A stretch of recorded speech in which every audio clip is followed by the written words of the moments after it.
Lonely more, lonely more. Mama, Panama, lonely mother, lonely mother, lonely mother, lonely mother. No more, yeah, no more, yeah. Lonely more, lonely more, about them, lonely more, about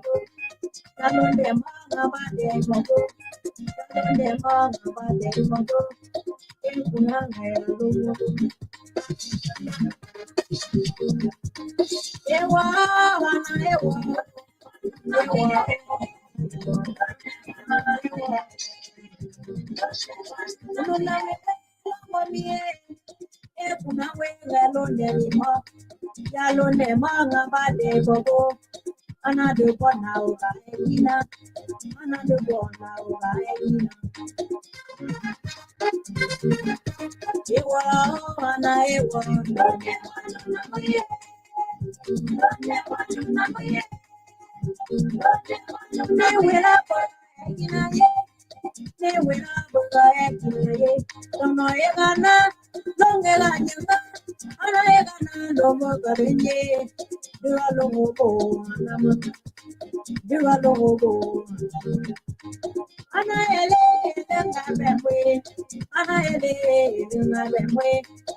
Ewa,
Good evening, and happy Sunday. We want to welcome our viewers and listeners across the globe. This is your informative news magazine, Sunday editions of The Examiner. is here this event, and I'm your lead host and anchor presenter right here on the Diaspora Informative News outlet, Liberia Public Radio and LPR TV. I want to welcome all of my viewers and listeners across the globe. Good morning, good afternoon, good evening, happy Sunday. Good to have you here as usual. You are on the live feeds of the Liberia Public Radio, broadcasting from the East Coast, right here from the New England Bureau. So right here, there's beautiful, nice weather here in the East Coast. The spring is already here, so it's look pretty good, but it's a wet day here. If this is the first time, we say you are wholeheartedly welcome. Please, your comments, your suggestions, your tweets, always welcome here. We intend not to leave no voice behind, and that's the conversation. And of course, Mr. Doe, thank you for always following us inside Liberia. We say welcome. Just hit a share icon and invite someone at your company, because we are about to have a conversation. And we're going to take a different conversation here. That's the beauty of this network. Everything is involved, not just only the politics.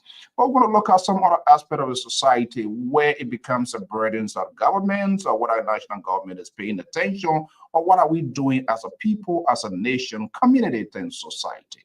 So we are here always to bring people with the expertise to I have these sort of national conversations. It doesn't matter whether you're in Liberia or in the USA, but we do believe that these conversations must be kept and must be discussed in a several contexts. And so today I'm going to be having someone special appearing in different form and different contexts. We say thank you so much.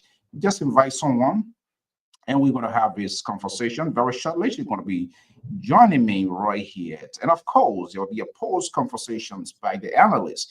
And we intend to activate our line so that you will participate. We're going to be looking at mental health issue today. Mental health, what is it is all about? What do you know? What we need to know? What are the signs? What are the symptoms? Do we take that seriously? Or is it sort of conspiracy? And we say, oh, well, it's a witchcraft, or it's non-existent, or there's some sort of makeup by medical professionals. I don't know. So we're bringing in someone with the expertise to have this conversation. And I think it is very important, it is very vital that you too participate, because directly, indirectly, we are all impacted either by a semblance or relative or some family members. And none of us knew much of about these things when we were in Liberia, in the villages, going to fishing. Nothing we ever knew about the mental health. Everything is witchcraft. They tie me, they tie her, they took her to the bank of the river. Some sort of stuff, conspiracy, and all of that. But we have come into this modern society, and we began to learn, we began to see, and our eyes are all opened to a lot of things that we never thought that we would have experienced. And this gives us, for us here as LPR, puts us in a better position to have these critical conversations in a several context, making it fair, balanced, and proportional. Today is Sunday, and this the Examiner.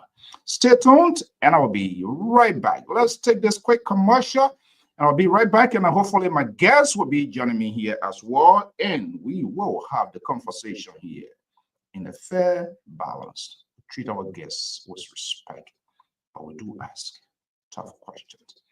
Stay tuned. I will be right back.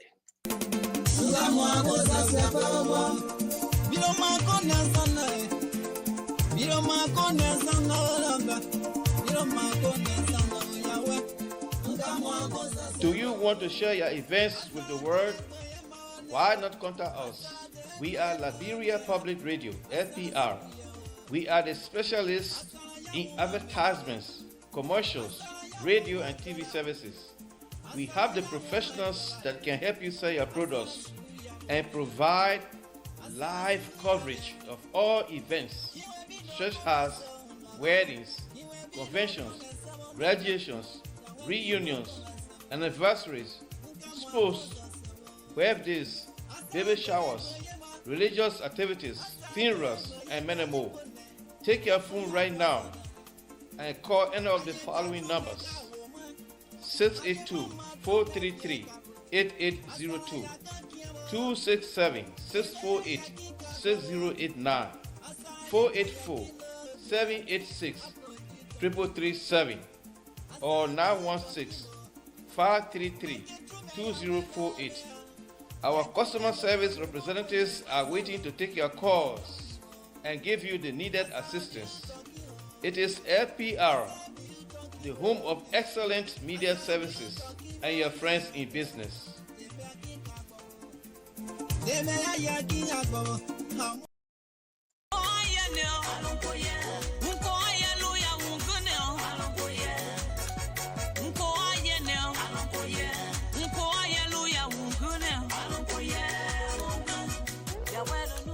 Hello listeners, this is Mazola, the lover boy.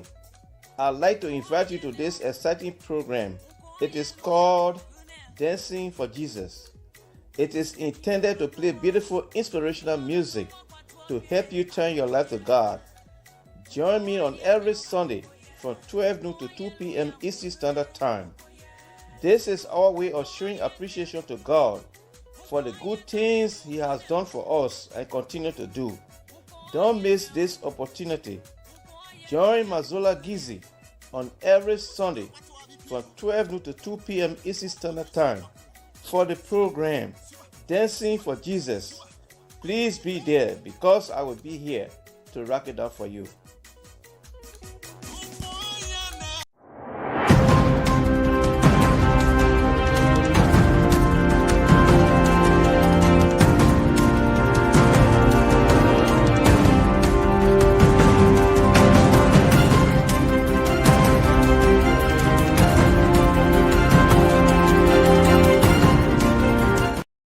Okay, that's the sound that introduces the program here on this network.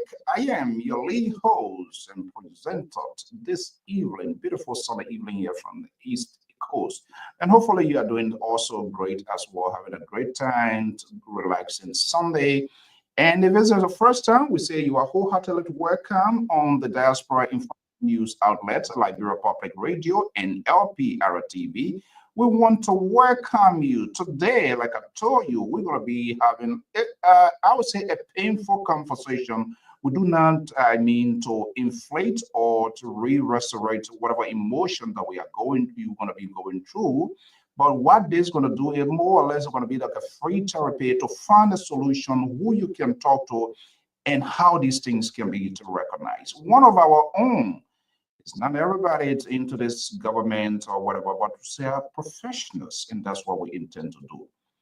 And we have decided to bring in someone vice experience. It's going to be an eye-opening conversation. What is this whole mental health? Mental health. What is it about? Somebody take you to the bank of the river and tie your family member, and you think someone is responsible for it? I don't know. But we have a professional, someone that will help us. A huge experience, and we're going to have a conversation. Let me bring in Dr. Thelma Browne-Kaine, and she's here this time. Second phase, we're going to be having some real beautiful conversation here. This is something more or less seems to be a problem in our community. How many of us pay attention to it? It doesn't matter what is the impact it has on society and its people. Well, I have no idea what I'm going to get into today, but we're going to do the best we can to have this conversation. With us joining us from Minneapolis, Minnesota, is Dr. Thelma Browne-Kaine. Dad, good to have you here. Happy Sunday. We are sorry. Sunday you should be having a little quiet time and getting work for work, but this is what you direction you choose to go in. So we are happy that you're going to share your expertise with us this evening. Good to have you here. Good evening. Good evening. Thank you for having me. Can you hear me clearly? Yes, loud and clear. Very audible. Okay. Yeah, thank you for having me. I really appreciate being here today, and we're going to have a good conversation about mental health. Mental health. somebody literally developing some sort of nerve now. What are they coming in? We're not here to talk about, for so long, we are talking about government, our organization here, tens of organizations here, but something that we have ignored, and we in the media industry are not doing much as well to educate, to inform, and have this sort of conversation. I'm glad that you unveil yourself to do this here. But in our introduction, I really don't need it for you, but for every time we come here, we have new viewers, we have new followers who are also eager to know who we talk to. So, in the interest of fairness, it's good to just give you a minute to introduce who is Dr. Khan. We told people, everybody's sensitive nowadays. And that will at least validate our conversation. Okay. Well, I am Dr. Thelma Browne-Kaine. I'm a psychiatric nurse practitioner. I've been practicing since 2021, and I have extensive years of nursing experience. So I started up as an LPN, and then I went and did my RN. Then I did my master's. Then I did my doctorate. So I've been in the nursing field over 20 some more years. Wow. Thank you so much. This is a very viable trait that we have ignored. Society leaders seems to reject. I could be wrong. There's no statistics to prove that, but seeing what is happening here. So let's unveil the package here. Someone who is watching, maybe in Liberia, other places, and even here, there are other people who don't even just pay attention to anything. Mental health. This is big. Those two were in the villages, in the town, way down there fishing. Anything happening? Oh, they took her to the water side. Somebody is responsible for something. What is this mental health? What is it? Well, mental health affects so many people. Believe it or not, sometimes your own family, sometimes your own spouses, your spouse can be affected by mental health. And having idea of how mental health works is key. And knowing that there's help out here. Like we're a mental health professional, especially it's great to know that you have mental health professional right within your own family and within your own community that you can reach out to. There's so many things that impact our community and society today, like anxiety, depression, and even trauma. I tell people all the time, most people that went through that Liberian Civil War were affected, and those are trauma. But a lot of us had to sweep it underneath the rug and move on with life. And in the end, trauma does come back to haunt you in so many ways. People have nightmares, and there's no reason why you should go to sleep at night and then you're waking up and screaming or you're talking in your sleep. And there's help out here for all those things. And every day I treat them every day in clinic, and I see good results. So there's help for mental health, regardless of what you're going through. There's help out here. All you have to do most of the time is just reach out to us. Reach out to us and we will get that. I went through your website and we're going to show that as well. And folks, if you are listening, this is one of your own, your sister, your aunt, your Liberian, because I know, and we want to discuss all of that because people, most of all, we Liberian, very apprehensive. Oh, if I go to this place, this won't happen. But these people are, let me say, that they professionals, and somebody go to school all these years, they're just not going to put their license. This is America. They're not going to put their license at risk for your privacy to just jump out there. But she's going to speak to that. Now, is this mental health? Is it treatable? Yes, mental health is true. Is I we live in it. This is 2025, and I still have people that doubt, that say, "Oh, if this person dies because of because of wish and all that stuff," and then we try to educate them that sometimes people would not even believe that people do commit suicide, and suicide is real, and past trauma, anxiety, depression. There are people that would tell you or say, I have no reason to be depressed because I have everything. And then I'm like, yeah, knowing that you have everything, but you still have more sad days and your feelings more sad than happy. In the night, you go in your room or under your covers and you like, God, I don't wish to wake up tomorrow. Of course, there's part of mental health things you're going through, like depression. And people, I talk to people every day when it comes to Africans and, you know, um, Liberians that would not want to believe that these mental illness diagnosis does exist. And I mean, for me, I just try to educate to the best of my ability. And sometimes, like, just try. I'll tell you an example. I had someone who told me, yeah, in the night, when I wake up at night, I just scream and scream. And I'm like, ooh, you have nightmares. You probably have past trauma that you have not dealt with. And those trauma are coming back in your sleep. We have trauma therapy. You can go to trauma therapy. We have therapists that are trained to do trauma to help you through your trauma. Even if it's chronic trauma that you experience, like a lot of us, the war came when we were still young teenagers. And for me, I did not experience that war. However, I lost a parent during that war. So all that stuff coming from one life to the other, the next minute you're in your good life in Monrovia, living with your parents, and then all of a sudden you find yourself in different countries without any parents. Those things, they were hard and very difficult to understand growing up. Like, what happened? Like, all of a sudden I just had this sudden change in my life. So those things kind of traumatize a lot of young children coming up in Liberia during that time, even adults. But there's help out here.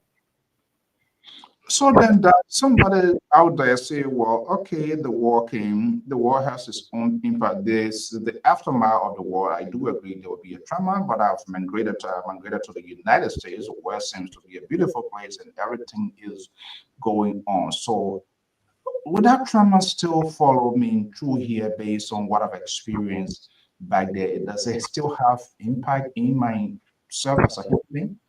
Yeah, it still does, because the thing about it, you probably swept it underneath the rug and did not take care of it because you didn't seek treatment, you did not seek help to because you never forget your past trauma. However, you just learn how to cope with it and learn coping skills, which your therapist will teach you how to cope with it. Like, and they have some people that were raped or molested, and all those kind of things are past trauma. But people think about trauma and just think about rape, thinking about the war or other things. But past trauma can also be medical. All of a sudden you have a sudden health change, that all of a sudden you get hit with cancer.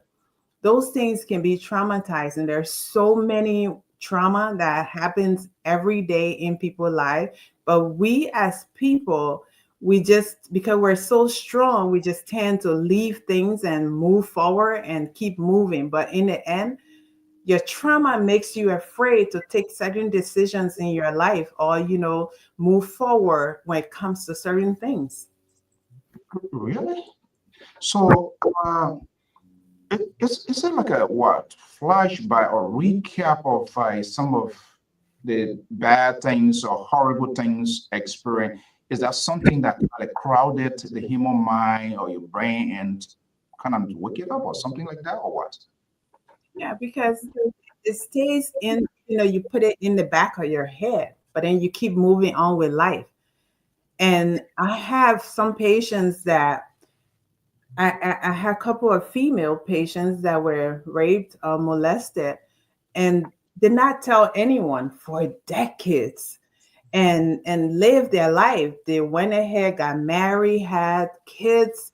Now you're retired, and then you had time to reflect and time to really think about things that even, and then now you're having flashbacks of things that were happening in your childhood that you decided to just put down there and not think about.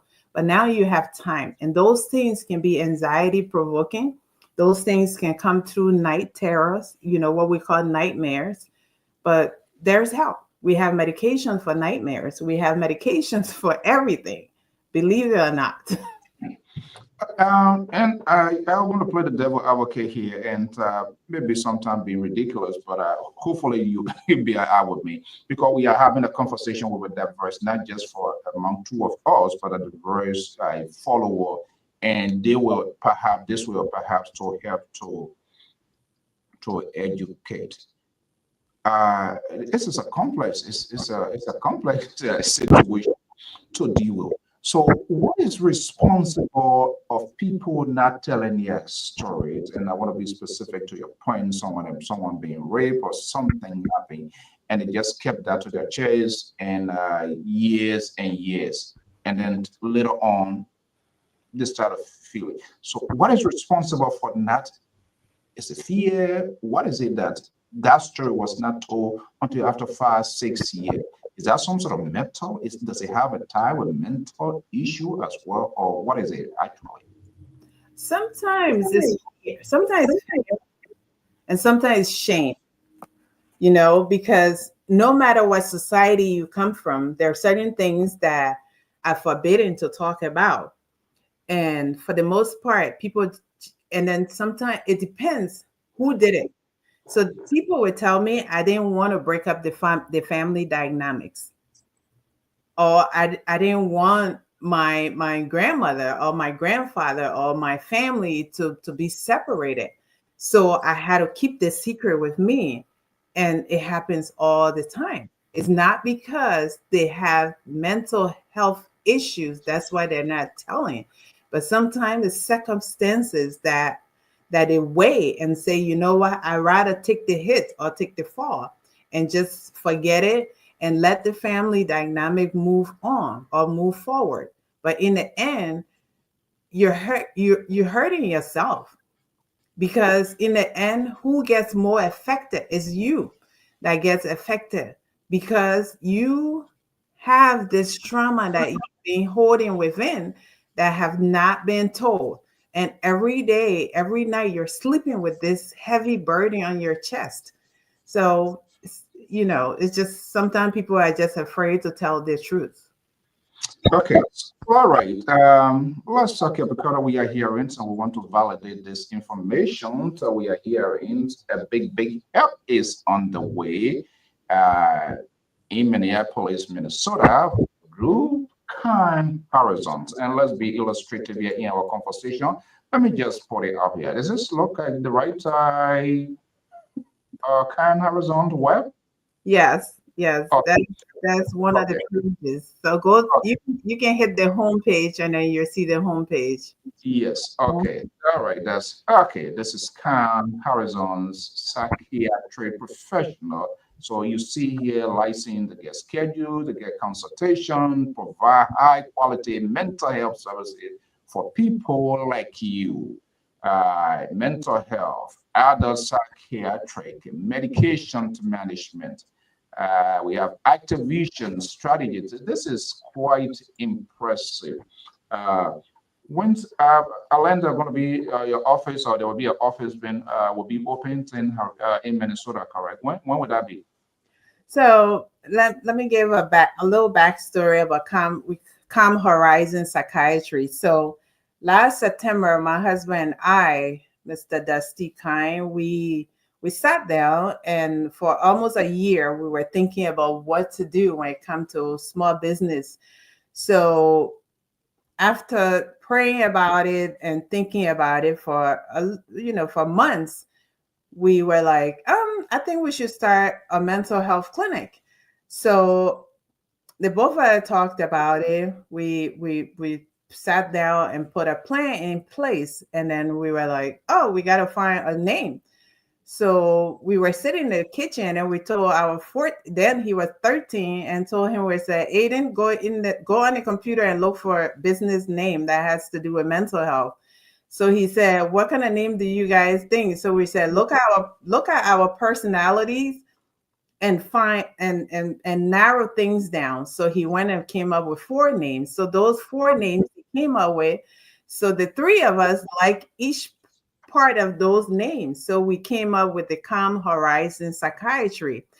And we came up with two names. And then when we went to register the business with the Secretary of State, Minnesota Secretary of State, this name, Calm Horizon, when we put it in the database, it came up with no match in the entire country. So we're like, bingo, this is our name. And we love no one else that domain name or whatever. So that's no one else had had a name. So we went ahead and established, got a lawyer to draw up the papers and do all the, I call it the government stuff. And we started up, we had people that we were consulting with to help us through the whole entire journey, and that's how we came about with Calm Horizon Psychiatry. Calm Horizon Psychiatry Professional LLC is owned by me and my husband, Mr. Dusty Browne-Kaine, and we will be doing medication management. We'll be focused totally on adult psychiatry. Everything about mental health is a one bus stop. You come, you get everything, medication management, you get we do the diagnostics. I'll do like I do like government things. Sometimes the people will be on civil commitment where you get in trouble, and the city wants you to be evaluated for mental health, and you come to me. I do those evaluations as well. I do civil commitments. I do like the city or the county diagnostics. Will be doing all of that. So that's why here at Calm Horizon, by the 11th of this month, which will be Friday, we will be going live. And on Saturday, we'll be having a little refreshment here at the house just to tell people more about the business. But it will be, everything is necessary. It will be online for the next couple of months, up to 6 months. We'll be doing everything right online. You log into your Zoom. We have an electronic medication system where the Zoom appointment will come directly to you. You go on the website, you will be able to register and do all your intake paperwork. We accept, up to now, I think I accept almost 9 or 10 insurances. So there's insurance, and even we do private pay. So, and I also have so with me, we believe in giving back to communities. So we do have like a couple of patients during a year, like a fiscal year, that will be able to render free mental health services, to be it doing your housing paperwork, because I want to be able to give back to the community. Because to me, doing service, God's work, is key in my upbringing. So it's one of the things that we're gonna do as well. So it'll be whether helping people fill out paperwork for their Section 8 housing, or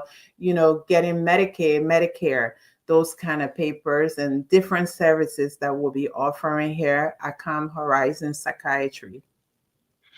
Okay. By the way, I will say congratulations for such it takes time, energy, resources here. But let me be a little bit ridiculous here. Why you guys decided to go in the kitchens to come with that name? Why it wasn't discussed? In the meantime here, seems to me very calculative. What are you guys trying to project? So, our motto is empowering minds, experiencing, helping people to find balance and transforming people's lives, and just giving that sense of calmness. Because for me, people see me, and what I put out on social media, sometimes people are like, oh, maybe she's rough, but my personality, I'm very calm. My husband is the same. We're very calm set of people, and we always on the horizon trying to explore new ideas and new things, be it with education or professionally. So our name represents us. So that's why we picked this name, Calm Horizon Psychiatry. Wow. Okay, that is very interesting. What is the assurance for people that are following us, and we want Liberians, our people, to start being in the state of denial? And nothing about me. I want to die. Yet, I'm not going back there. Oh, I'm not doing this. Oh, I'm not going to go there. I'm not. They're not going to keep my privacy. Well, there's no guarantee that these people don't even keep privacy. But we need to have this conversation in a very holistic manner. And I just said that no one going to put their lives in something that they have worked for years, over 20 years to get to this point. Going to compromise to say, oh, they are for you along this. That's not going to happen. Let's build that TDR report with our forward in terms of the sort of services that you provide. It will come to you, to call you, have this sort of consultation. What is the guarantee that your own people privacy as well? Well, privacy is key. And I will tell you the truth. Even if you check our website, the first thing that is there is a disclaimer that we value privacy. I've been a nurse since I was in my 20s. I think since when? 2003. And privacy is everything to me. And believe it or not, I'm a very private person. My husband is the same. Both of us are healthcare professionals who value our licenses and what we do because we love what we do so much. And even now, working at where I work, I have a lot of different patients, Africans, Liberians, all over the place. And I tell people all the time, even in my private life, if people come to me and confide in me, you can just rest assured you will never hear it anywhere because I believe that people should trust you. And like you said, there's no reason why we'll put our resources, our licenses, and our daily life on hold because of one gossip or one patient, because if you break HIPAA law, there's thousands and thousands of dollars in fines, and you can also go to jail. Am I ready to risk my life for that? No. We rarely value people privacy. Come to me, trust me, you will never, I'll tell you the story that something that happened years ago. A friend of my spouse was in a hospital, and to that person they thought that because I was coming home to my spouse, so which means I was talking about whatsoever. So a couple of weeks went by. It took a long time that this person met my husband somewhere and said, "Oh, you didn't know I was not well?" And he's like, "No, I didn't know." The person was like, "Really?" He said, "No, I didn't know." And he was like, "Yeah, but your wife, she saw." He said, "She didn't tell me all that." Was she supposed to tell me? She's not supposed to tell me. If I'm your friend, you should have called me to let me know you were ill. So those are some of the things. Like I would never come and compromise a patient, confidentiality or trust, because in mental health, trust is key. Because you have to make your patients to trust you, because you are that person they come to and they dump everything. And I hear it all. I have patients who are, in the LGBTQ community that have not even told anyone in their family, but they can tell me because they know that I will protect them to the fullest, and I'll make sure that, whenever they're ready to get out, they'll be able to. It's my duty as a professional to guide them to let people know their truth. It's not up to me to go and say it, because to me, that would be so detrimental to a patient, doctor confidentiality and trust. Mental health is all about trust, because you have to build that trust and that rapport with patients for them to be able to open up to you. So you will be able to treat them, because if they don't open up to you, there's no way you can formulate a better treatment plan for them. Trust, empathy, professionalism. If any Liberian were to walk in your office today uh, and sit with you, if they are telling you the truth or they are lying, you will determine that way. You say, "Oh well, that's my own sister. I want to sugarcoat, I want to design, I want to be, I don't want her to feedback. What is a priority in that? I mean, first, when I start my assessment with a patient, I tell you, that some of the questions, this is this is my typical day. Say I'm doing a diagnostic assessment. I'll introduce myself. I'll ask you for your name and your birthday. And if you tell me, I match things. And I have the capability of pulling anybody's record in the country. I You have kidding? that capability. You kidding me? So I can sit down and go through and pull anything that I want to pull. So it's hard for people to say, you can come and sit here and tell me whatever you want to tell me on the surface, but I do tell you. That quickly. I think you mentioned something critical, and I want our people to really grasp to get something that take away because we want them to. You telling me if I walk in your office here, you can grab any piece of information, even though I'm in Rhode Island here, you can grab any information to validate what I'm saying. I'm either lying to you or do you have that authority to do that? Yeah, especially when it comes to you telling if it's like your criminal record or your past health records. If you're hiding something and we know that there's something, we have this system that would pull wherever record into the system, wherever medications you've been on. So all that stuff can come into play. So once you're registering on some of these things, those things can just come together and get into the platform. So there's no need. And I'll tell you that, okay, we're going to go through this diagnostic assessment. Some of these questions will be direct and uncomfortable. But I just want you to be open and honest with me because it gives me the opportunity or help me to help you formulate a better treatment plan that would be tailored towards you as an individual. And then when you tell patients that, immediately they relax because they know you're not here to judge them. And I tell them, I'm not here to judge you. There's no point of me sitting here trying to judge you because everyone have different life experiences and different life paths. So there's no point. But you have to lay the ground rule and lay the groundwork for patients to start to trust you. And sometimes they get to be resistant in the beginning or kind of try, but then in the middle of it, they just open up to you. People cry. People will tell you stuff that they have never told anyone. It's all because the way you lay the premises for them to open up to you. Wow. What it takes to get to that point for you to be trusted. What do I need? Sometimes just people, medical professionals are people that for the most part, like we're like the most trusted profession. So it's easy for me to just make sure that people trust me. And it's easy for me to lay down the groundwork and be highly professional as I can be.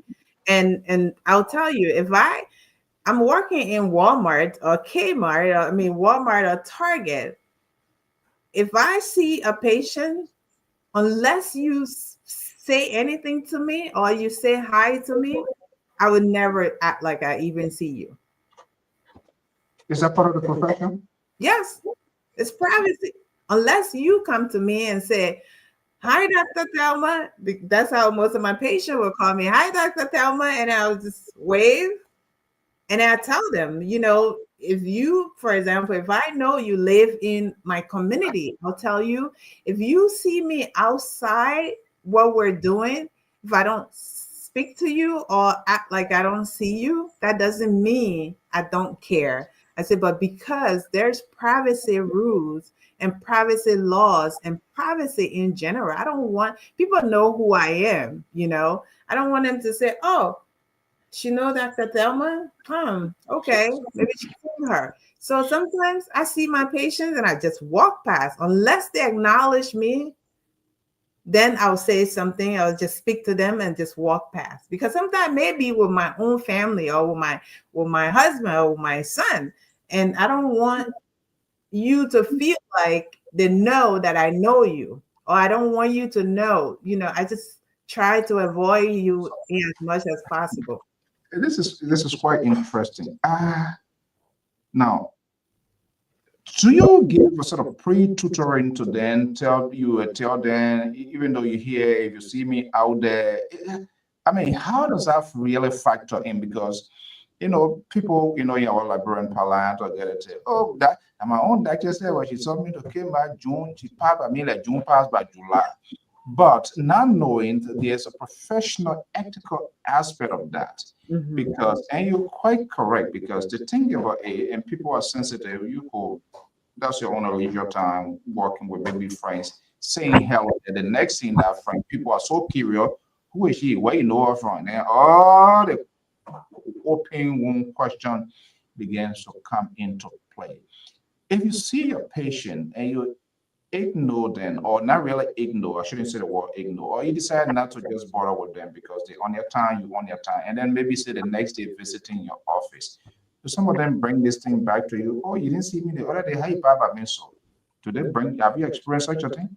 Oh yeah, oh yeah. I experience it all the time because like I work about 6 7 minutes from home, so most of the patients that I see, and my area is considered rural America, so I see. And when sometimes, like in the beginning, they'll come back and say, "Oh, I saw you, Dr. Thelma, and I try to say hi to you." And I'm like, "Okay." I say, "Yeah, Then I educate them that, okay, I'm with family and you're with family. I just don't want your privacy to be violated."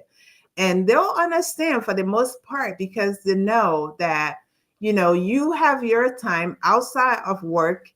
I don't have anything to do with you when we're outside work because I don't want people seeing me in Walmart or Target interacting with you, and people put it together and say, "Oh, okay.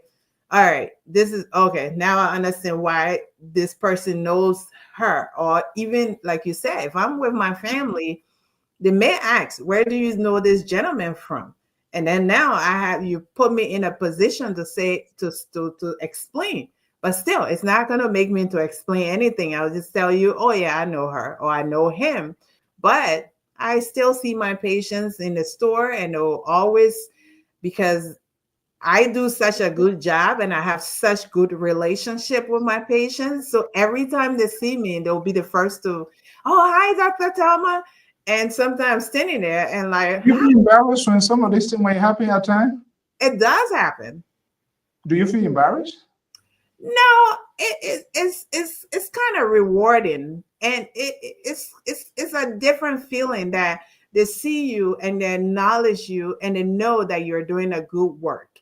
And I see patients and their families with who would not even know, and then sometimes it was, "Oh yeah, this is such and such. She's my doctor," and then I don't stand. I just like wave and try to leave because I just don't want privacy to be compromised. To be compromised.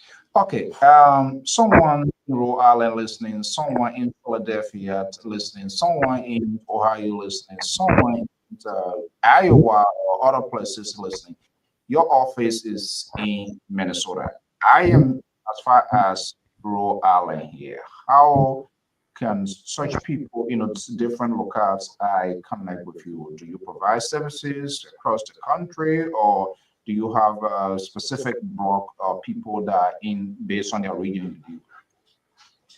So right now we're credentialed to be in to practice in Minnesota, and we're working on credentials because if you don't have my previous license came from Philadelphia, my nursing license, but I let that go because I was like, after a year or two, I'm not moving back to Philly, so I let that go.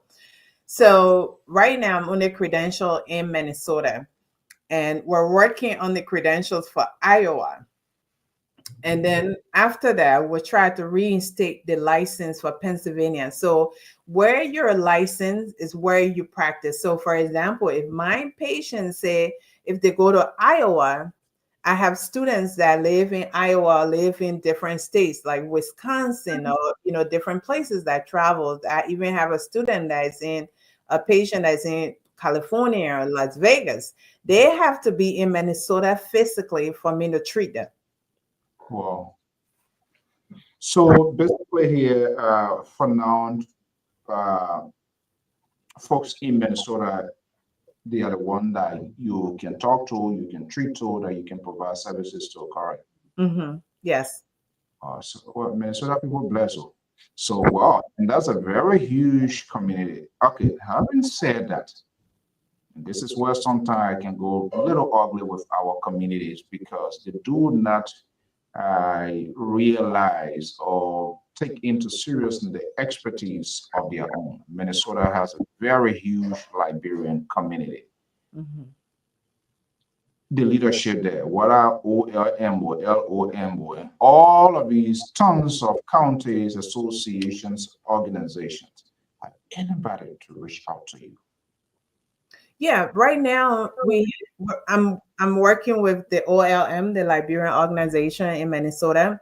I'm one of their providers. We have a senior hub for immigrants. We have a program that we've been running since last December, and that is going up to June of this year.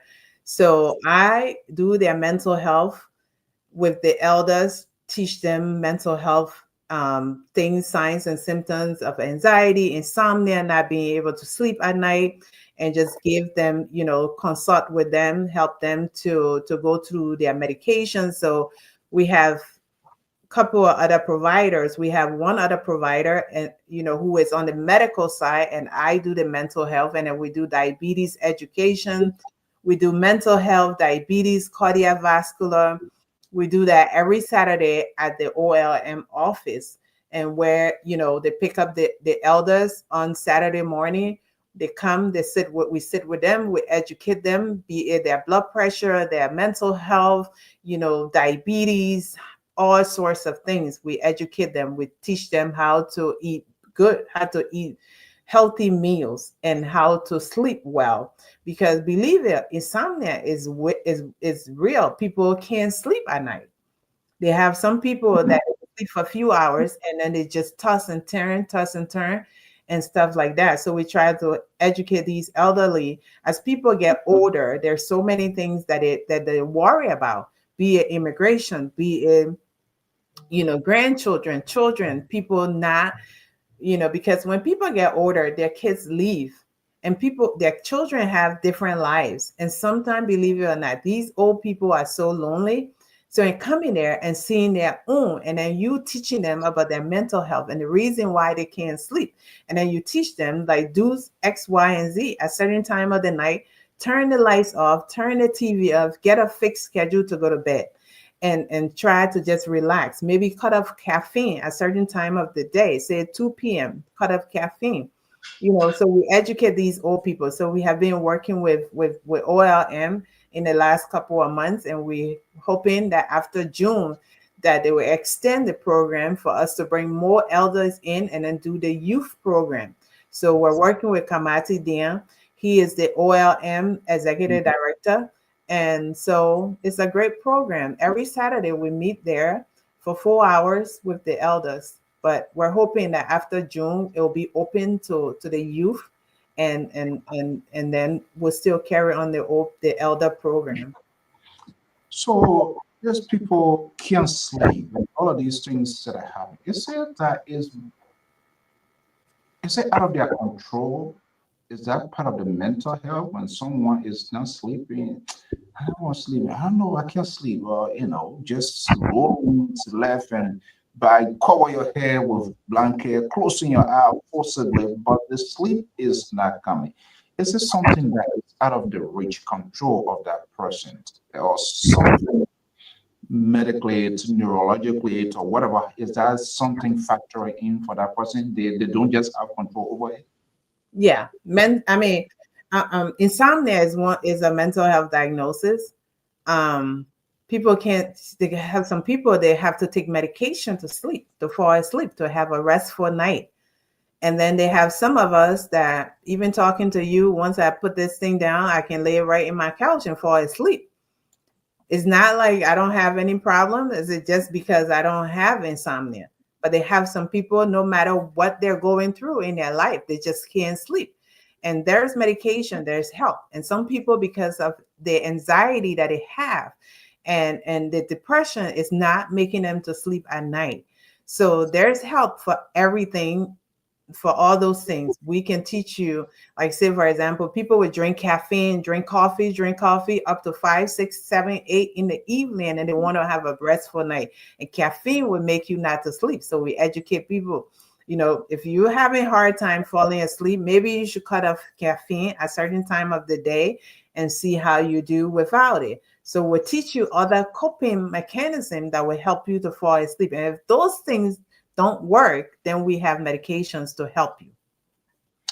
Okay, we're going to take a quick break. And is it okay, Dad? Because I want to put a number here. We're always in the business of interacting. We like our audience, our viewers to be part of our conversation because we want to make them to be the direct beneficiary. It's not about you, it's not about me, but you giving a really big education's informative conversation here. So we want people to ask ask their questions regarding to mental health, what they think, what their own perceptions are they in different words. We want to make people to that. Let's take a quick break and get a glass of water. I'm Alfonso, and so this is the exam talk, and we are here to examine the die here this evening. We'll be right back.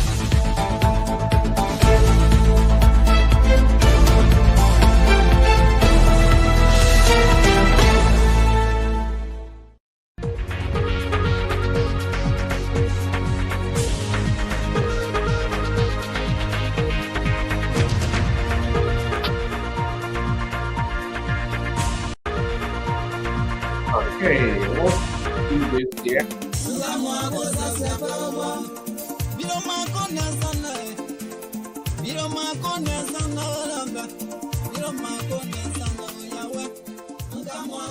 Do you want to share your events with the world? Why not contact us? We are Liberia Public Radio, FPR.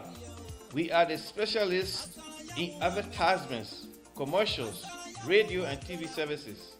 We have the professionals that can help you sell your products and provide live coverage of all events such as weddings, conventions, graduations, reunions, anniversaries, sports, birthdays, baby showers, religious activities, funerals, and many more. Take your phone right now and call any of the following numbers: 682-433-8802, 267-648-6089, 484-786-3337, or 916-533-2048. Our customer service representatives are waiting to take your calls and give you the needed assistance. It is LPR, the home of excellent media services, and your friends in business. In business, and we also bring live coverage events just in case you are in the USA, you are in Liberia, your weddings, your anniversary, reunion, even your one that will say one bring it live. One that will one bring it live. Let us know. So, folks, I'm going to be putting the number here, and to the analysts, the link is all out there. Let's have these conversations. Let's make a difference here. There's this evening. Sometimes we talk policy. Sometimes we bring some of these things that are affecting our community, our society, and we need to put that out here. And to all our viewers, the number is out there: 682-433-8802.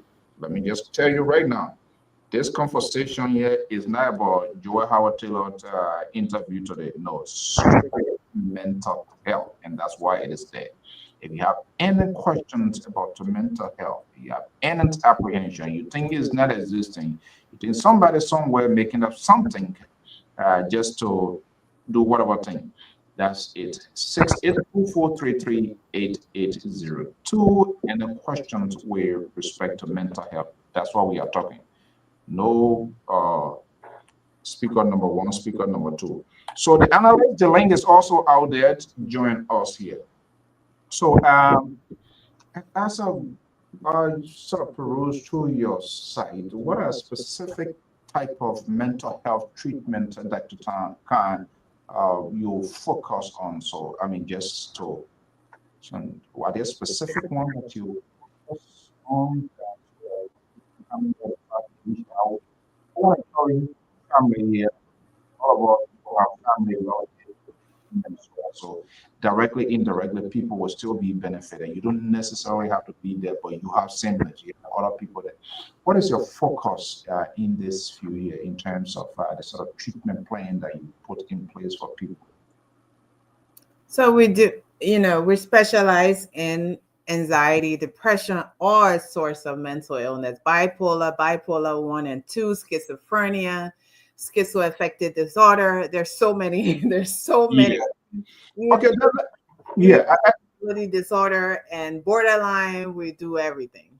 And that's one of the things I really tell this whole borderline here. That's one of the things that I really talk about it here. I mean, some of these things very kind of scary here. It's crazy. We're in a very volatile world. I want us to talk about it because when people you don't talk about it, people might not even know what they're on.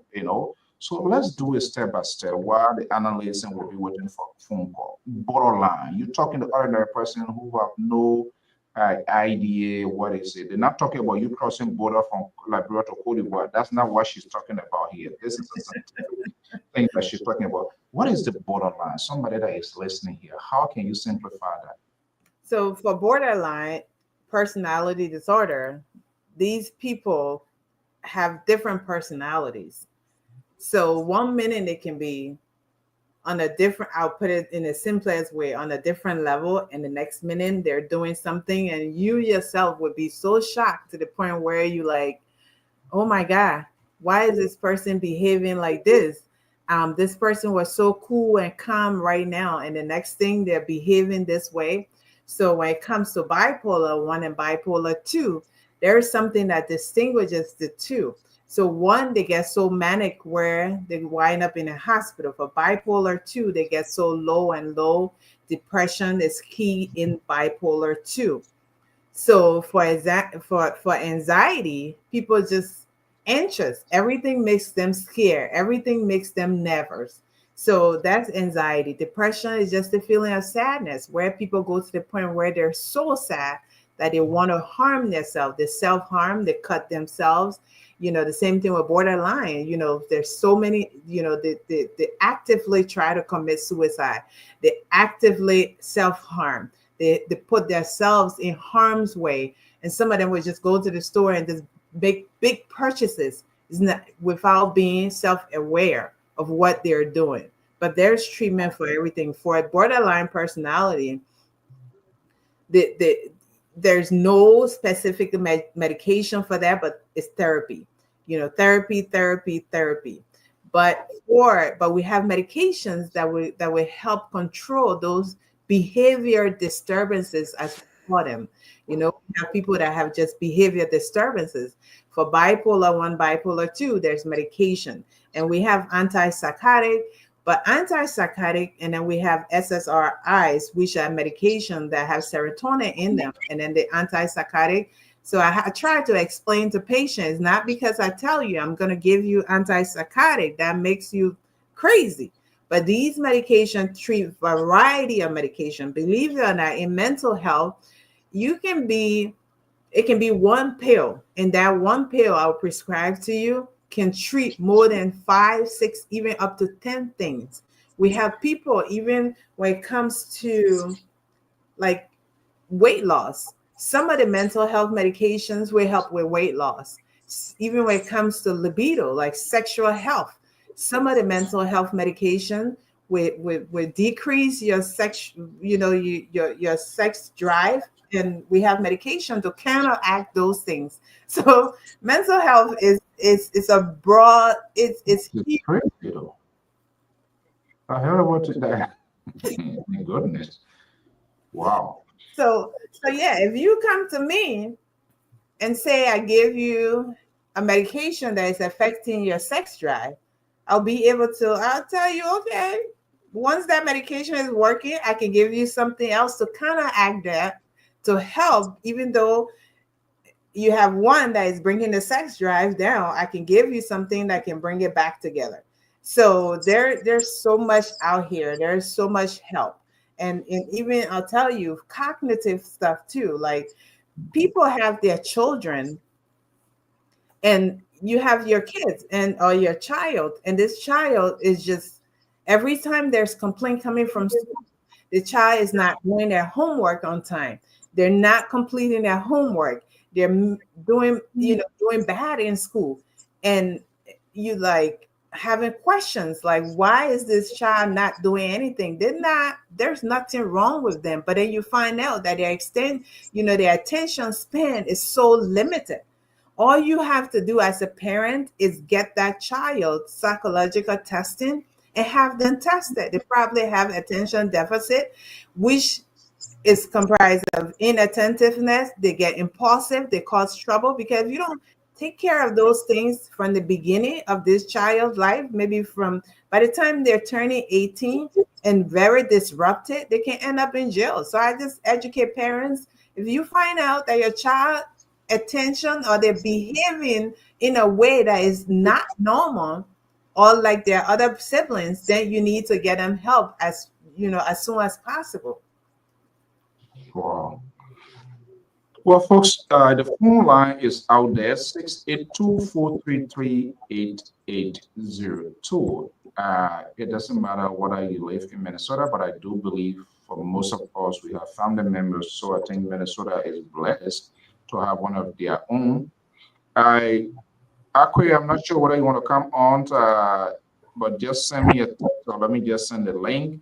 Mr. Back on, the link is out there to our followers. The number is 682-433-8802. That's the number to call if you want to participate and ask all of your mental health questions.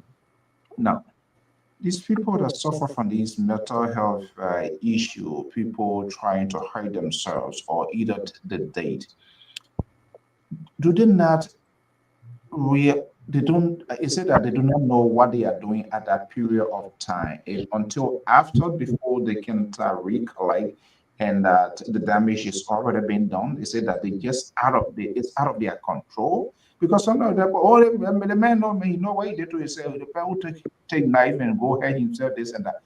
So talk to me here that these people doing these things, is it because it's out of their control? They can't control it, they can't help it. They find themselves in different world. Is that the case or what? Let me bring in our senior analyst, Jerry, back on as well to be part of this conversation to mental health. Yeah, let me hear you that. Yeah, it's out of their reach. Like any patient who have attempted suicide, you talk to them and it'll tell you at that point, I wasn't thinking. Like all I wanted to do was finish the work. So there's no one in their right mind who would just get up and say, today I'm gonna finish the work, or today I'm gonna sit there and self-harm, because that thing is painful. And I'll tell you, you will see people arms, it's all cut. And they'll tell you, I wasn't thinking, Dr. Thelma, while I was doing this. Like all I wanted to do was to just feel the pain and escape out of my mind. Because whatsoever that I'm going through, that pain there is taking it away. So nobody know what people are thinking, even those that complete suicide, they don't know. And that's why I tell people when they say, oh, I don't even know why the person would even kill themselves. I'm like, you don't know. And they didn't even know either, because anyone who is stable would not just get up and go and commit suicide, even though suicide can be for so many reasons. That's why I tell people, get help as soon as you can. If you see a family member that is going another way, because we all know our family, we all know our children, get them help as soon as you can. So then how do you reconcile that before I bring in Mr. Back on with his question while he tried to settle in here? How do you reconcile there are some suicidals we have been seeing here? I can be specific with the number. There are some people who want to try to do things, they write notes, they leave note behind of what they are doing. So is that part of the mental health? So what are they trying to portray? Sometimes it's just because people would tell you that by then they're already gone. They just leave a note to know that I love my family. I love you guys. This has nothing to do with you guys. I've had coworkers, in my nursing field that have committed suicide. They come to work, they hide everything, they hide their feelings. The next couple of days, we're going to find out that they have committed suicide. So nobody actually know what people are thinking at that point. But people who with fail at suicide, and I'll tell you, men, middle-aged men, are number one in completing suicide. Females with attempt, but most of the time they're scared. So if you have, that's why every day I see patients, I ask you the suicide question. And it's uncomfortable for me to ask patients at times because they feel like, what? And I'm like, do you have any thoughts of killing yourself? This is a question that is not to be played around with. I have to ask you specifically. This is a question that I have to ask every patient every day. Do you have any thoughts of killing yourself? Why that question is so significant, Dr. Thelma? It's so significant because at least they'll be able to sign a contract and for me to check on them. So then I do welfare check on patients. I'll be sitting in my office and I have to send the cops there. So for example, if I see Alfonso every day, and this day, Alfonso has already been alluding and telling me stuff, and I'm his provider, and I know my patient. If I don't see him at this appointment, I'm sending the cops over to your house immediately. Really? In 2 minutes, once I don't see you, I'm like, can you do a welfare check on this patient? They usually come for their appointment, and today I don't see them. And I know they have mental illness. So then, because they don't know what they're doing, they just don't know at that moment. Every patient that I've talked to, like I said, who attempted suicide or did something, they would always tell me, I wasn't even thinking. Like I just wanted to finish the work. Wow. Now, have you dealt with a patients who have caused self-inflation? And if that happens, where somebody tried physically harm themselves, and you could see the sky, you could see the mind, and dealing with those kind of patients, what does that tell you? It gives you more empathy and more, it gives you different reflections and a reason to think, to have more compassion for people because people go through so much. And I've had patients like Monday morning, sometimes I get to work and I have the medical director telling me that, oh, I need to speak to you. And then I've had patients that have committed suicide. And, it just takes you to a different place. Like you search within yourself. What could I have done differently? But then you sit there like my medical director, he's been doing it for over 40 some more years. And he would tell you, he said, yeah, I still have patients that commit suicide. Has nothing to do with you. It's their mental health that they couldn't take anymore. So you just have to learn how to have more compassion, just educate more, tell them, give them resources. We give a lot of resources. There's 988. 98 is the national suicide hotline. It's like calling 911. You call that number, there's someone there to guide you, to help you. And we tell you, call the ambulance. If you feel like you're in a place where you want to self-harm or want to kill yourself or do something, call 911. And I tell them, even you can call me, call the clinic. We have people on call that will help you and talk you through certain situations and help you to get to the emergency room for you to get the necessary help that you need. Okay, let me bring Kings, our senior analyst, security analyst, Gerald back on. So I know at some point in time they deal with people with this different sort of vibe behavior. Gerald, good evening. Welcome. Mr. Bachman, are you there? Good evening. How you doing? Good. I guess you've been following the conversations. If you have any questions for the what are we along? Everything. How you doing? Good. He's breaking up. Yeah, your line, the harmonize your telephone right here. Your line is horrible. Mr. Bako, are you there?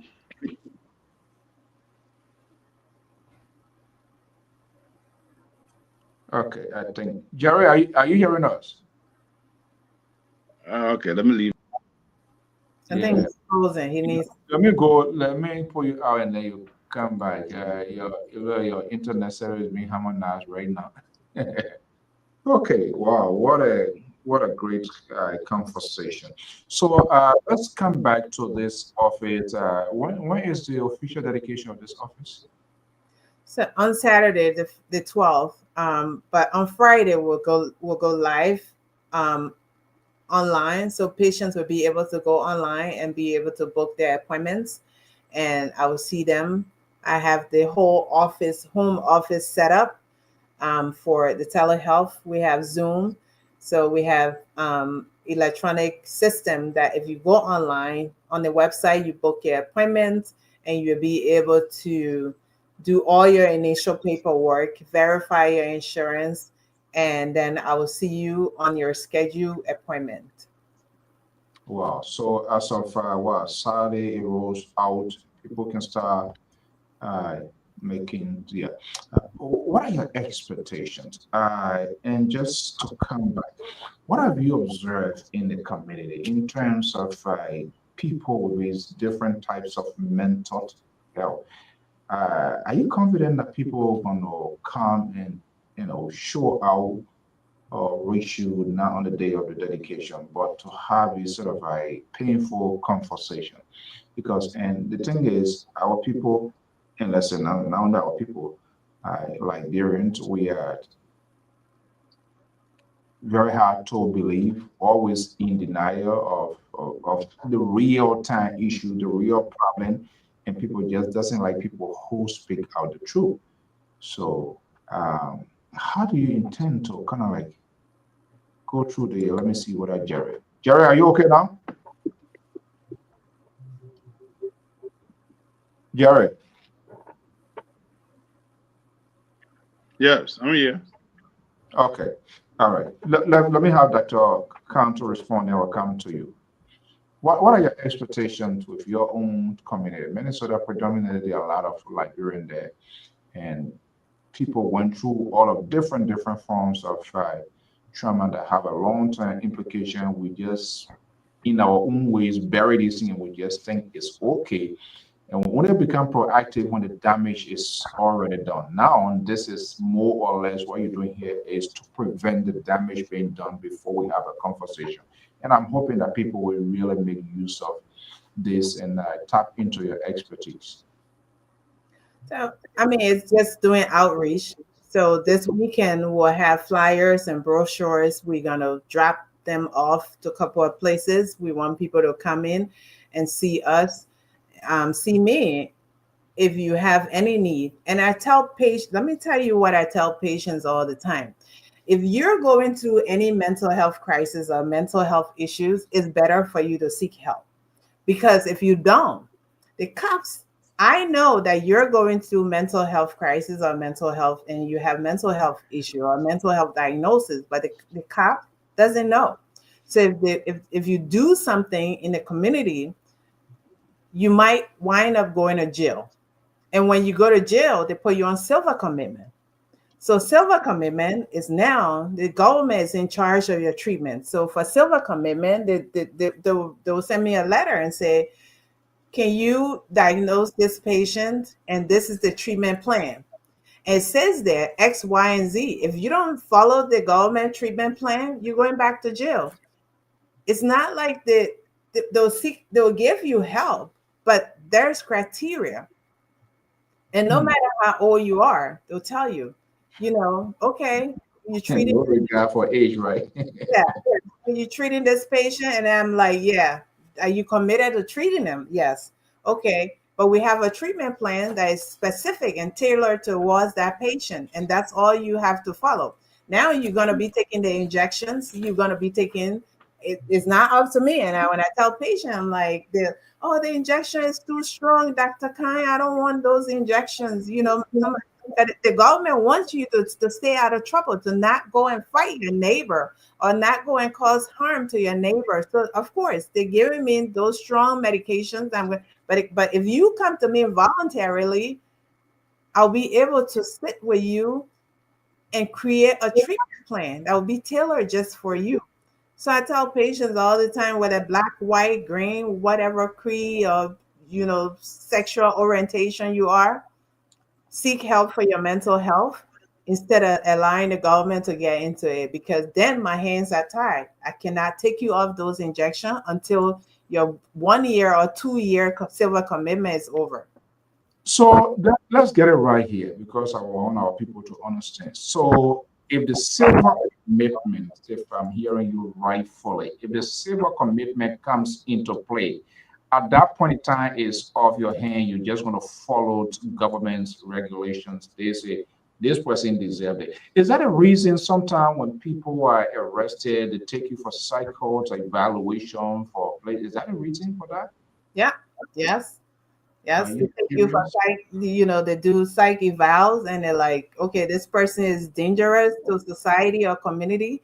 And then they want you to get mental health treatment. And at that point, the state or the city or the county would come up with those documents from the court, where the courthouse would tell me that, okay, maybe they should be on Invega Sustena, which is a long-acting antipsychotic medication.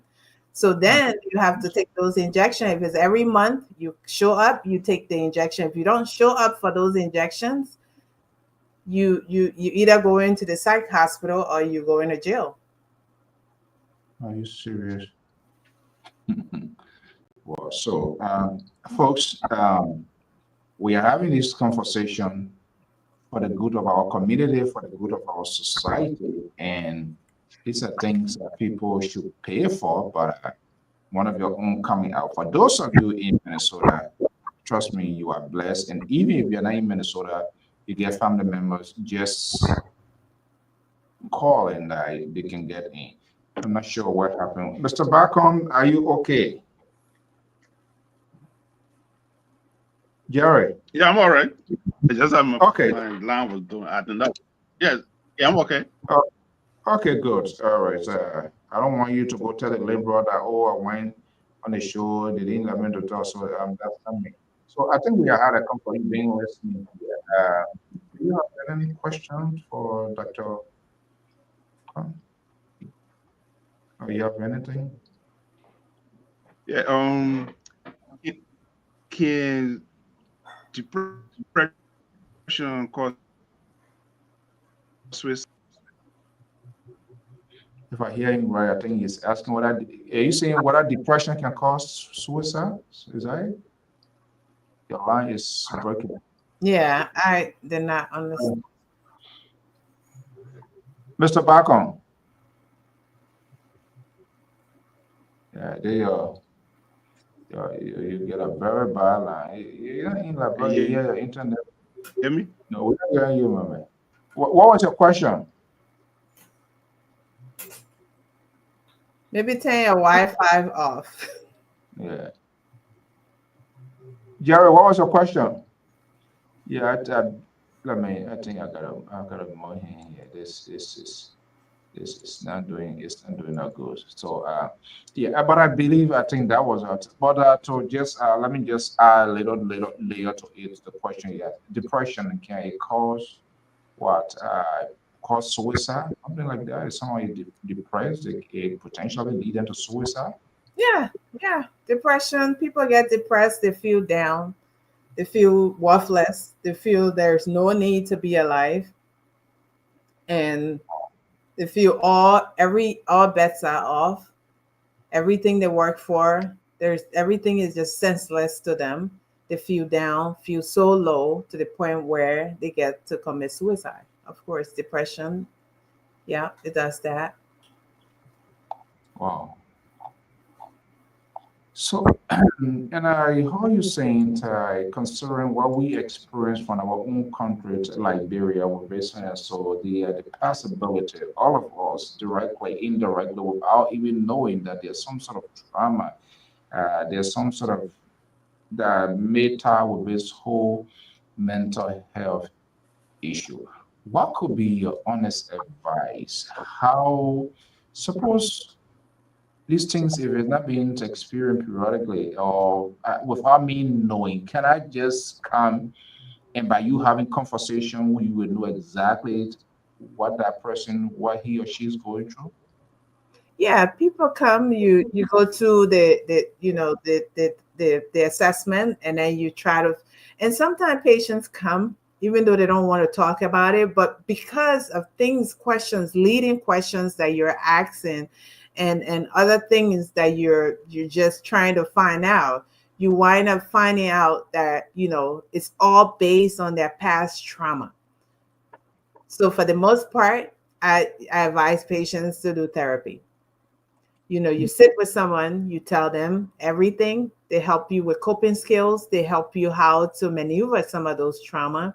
And there is actual trauma specific therapy that you can go through. You revisit everything that you went through in the past, and then you start to heal from your trauma, be it rape, be it the war, be it molestation, so many things that have to do with trauma. Wow. Wow. Again, let's just put this here. Calm horizons. If you are in Minnesota, uh, blessed to you be blessed because it's just right at your doorstep. Specialize in mental health, adult psychiatrists, medication treatment plan, different services. Yeah, core value, and this is what I really love: core value, the empathy, the respect, the integrity, excellence, empowerment, innovation, accessibility, holistic care, advocacy. So uh, it just these are the this is a telephone number, the email address, and everything here that they can reach you, right? Yes. Yeah, okay. It's Khan Horizon Psychiatric LLC at gmail.com. Location is Minneapolis and Paul and all of Minnesota. Oh, okay. This telephone number is here. What is your preference in terms of people, clients, or patients wants to reach out to you? Telephone, email, or both? They can do either one. They can go on the website. It's easier to get on the website and just book your appointment from the website, and you'll be able to do the initial paperwork that has, we call them intake paperwork, where you tell us about your history, and it populates into the medication into the system. We call it EHR medication and electronic medication system. It translate there, so I'll be able to look at your history before I see you on your day, on the day of your appointment. Okay, and I try to pull some sort of video here. Let me see what I can give you a shot, and if it is applicable to this conversation, and you can take a note. Today is Sunday. Let's see here what I able to do this here. Mr. Bacon, welcome.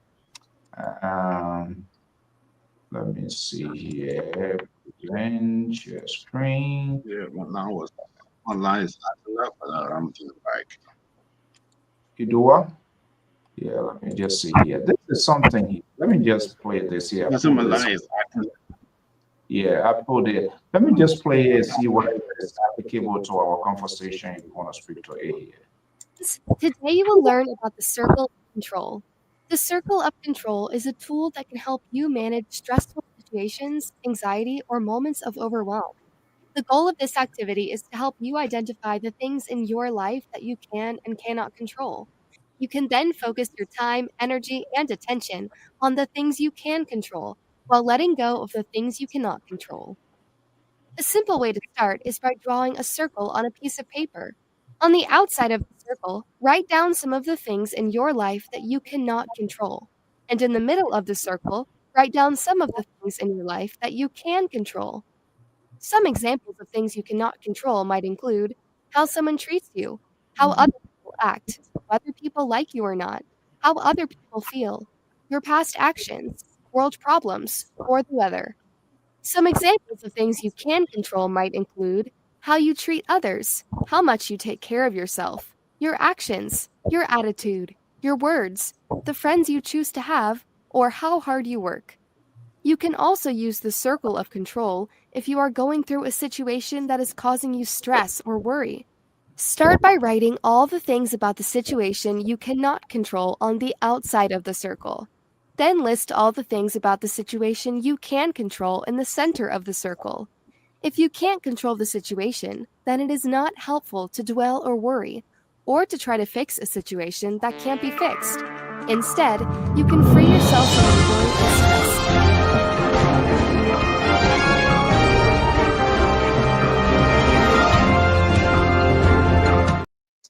So, that is it helpful for us to begin to catalog things that we have control over and that we cannot handle by ourselves? Is that something that want to help us, or you're going to give up more bad feelings? Let me put it in that like one way. So yeah, that person, the video is kind of right because there are certain things you have no control over. Like for example, you have no control. You have no control over how people will treat you. So instead of dwelling and stressing over how people see you or what people think, or people may just not like you because they just see you. And so why would I sit there and worry about that stuff for it to increase my anxiety that I can't get out because I feel like when I walk out there, when I come to some gathering, there are certain people who may not like me and why they don't like me and try to find out those questions and answers because you have absolutely no control over how people think and why. This is interesting though. So basically, it's about people perception of the world. Do should I should I ask, hey, why are you not doing this? Should I ask or just let it go? Which one? What is the best coping skill? That one is a free consultation here now. That's part of the that's a part of the conversation here. Yeah, because this is typical within our own communities, in our own setting. Too much just ongoing, and when you talk, is a problem. If you don't talk, it's a problem. What is the best way in terms of, from your expertise, for our own good mental health? Sometimes it's just good to protect. I tell people I have to protect my own mental health, and some battles are worth fighting, and others aren't. So if I know having a conversation with Alfonso is not gonna take me anywhere, it's not gonna be beneficial, why waste my time? But it's a whole learning process. It's a whole level of some kind of maturity. So for somebody like me, I know what I stand for, and I have my values and core values and beliefs and stands on certain things. So no matter how people see it or how people view it, so long I'm doing it with clear conscience and know that, I'm doing the right thing that is beneficiary to me and my family or my immediate family, I'm okay with it. I'm okay with people not wanting to hear my side of the story. But people will always try to prove a point. Oh, let me explain my part. But in as much as you're trying to, that person may not understand you or where you're coming from. And sometimes it's just good to let things go and protect your own mental health. Yeah, I think this is a real lesson. Like, because I have some guys on this network who give me headache crazy. I don't care how I try to put it, they don't see it that way. They want it that way. So from today, I'm not going to be getting into fight with Jerry Barker, Samson Toe, and the rest of his folks here because they are trying to. Uh, Jerry, do you hear what I said?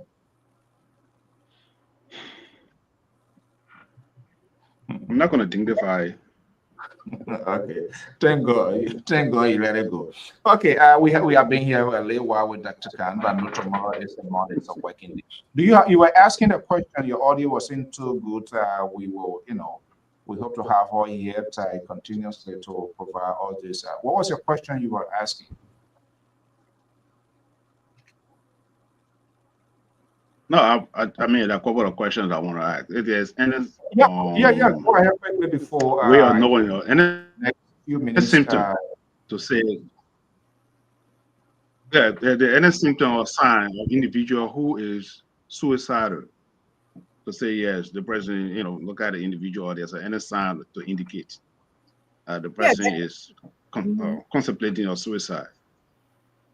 Yeah, there are signs and symptoms, just look the way the person is talking. And then it's kind of tricky too. So I'll tell you, when patients have been depressed for so long, and so we were taught that when they're ready to actually commit suicide, life is so vibrant. They're busy, they're doing stuff. And then all of a sudden, you just see this sudden change that, oh, yeah, you're thinking that this person, wow, the person changed. They're doing good now. They're not feeling, they don't look sad or anything. And then a couple of days, you find out they committed suicide. But that's their way of diverting or change or making you not to focus on them. So they'll tell you, oh yeah, I'm okay, I'm doing well. You ask them the suicide question, they tell you no, no, no, no. But always good to pay attention, especially the family members. If you have children in the home, if you see them wearing long sleeves all the time, even if it's 90-degree out, try to check their tracks. Check Oh, those things because you'll be surprised what you find. wait a minute. Can you, this is a very, can you go over that, please? So, so even as parents in the house, you have your teenagers, and you don't know. At times, the African parents have to, well, oh, American children, they don't like to talk to people. But it's always good to have that conversation and ask your children, because sometimes you don't even know what they're going through or what they're doing. And we have come to realize at times these kids are self-harming. And because they get bullied in school, and sometimes they don't want to talk to you, because our children would say, our African parents would mostly tell us to suck it up and keep going. And, when I was in Liberia, I was suffering and going to school, and I tried to kill myself, and people laugh at me. But at the end of the day, our children here are different.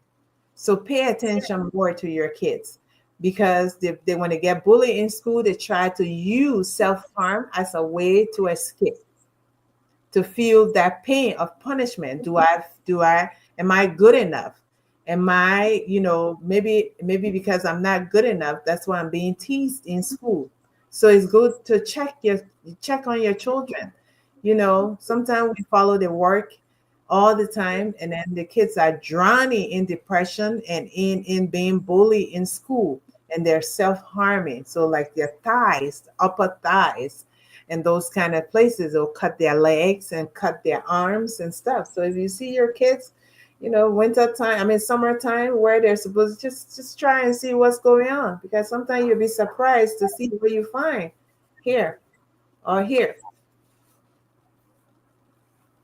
Good. This is scary. Wow. Okay.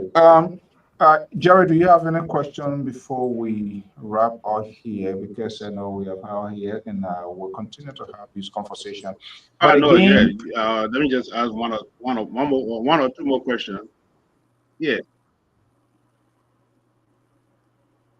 yeah, go ahead. Oh, yeah. Is economic startup play any signs of suicide, or it can happen to any individual based upon your economic status, or any individual can do it, or suicide? Anyone. I've seen the richest that battle depression, anxiety. It can be someone who has nothing. It just depends on their mental health, and that's all. Wow. What a great Can it also be conversation. attention seeking to suicide? No, somebody committing suicide, it does not necessarily have to be about attention seeking. And that's the term that we put it most of the time. Oh, they're trying to ridicule themselves, but you don't know what they're thinking. So when somebody is in that position or where they try to do it, you should always have empathy and try to give them help as much as you can. And there's a lot of help out here. So helping the person, talking to them and bringing them to the nearest emergency room would be key in saving their life. Wow. Because nobody will want to kill themselves because they want to seek attention from someone. So which means their mental health is not sustaining themselves, that they got to that point.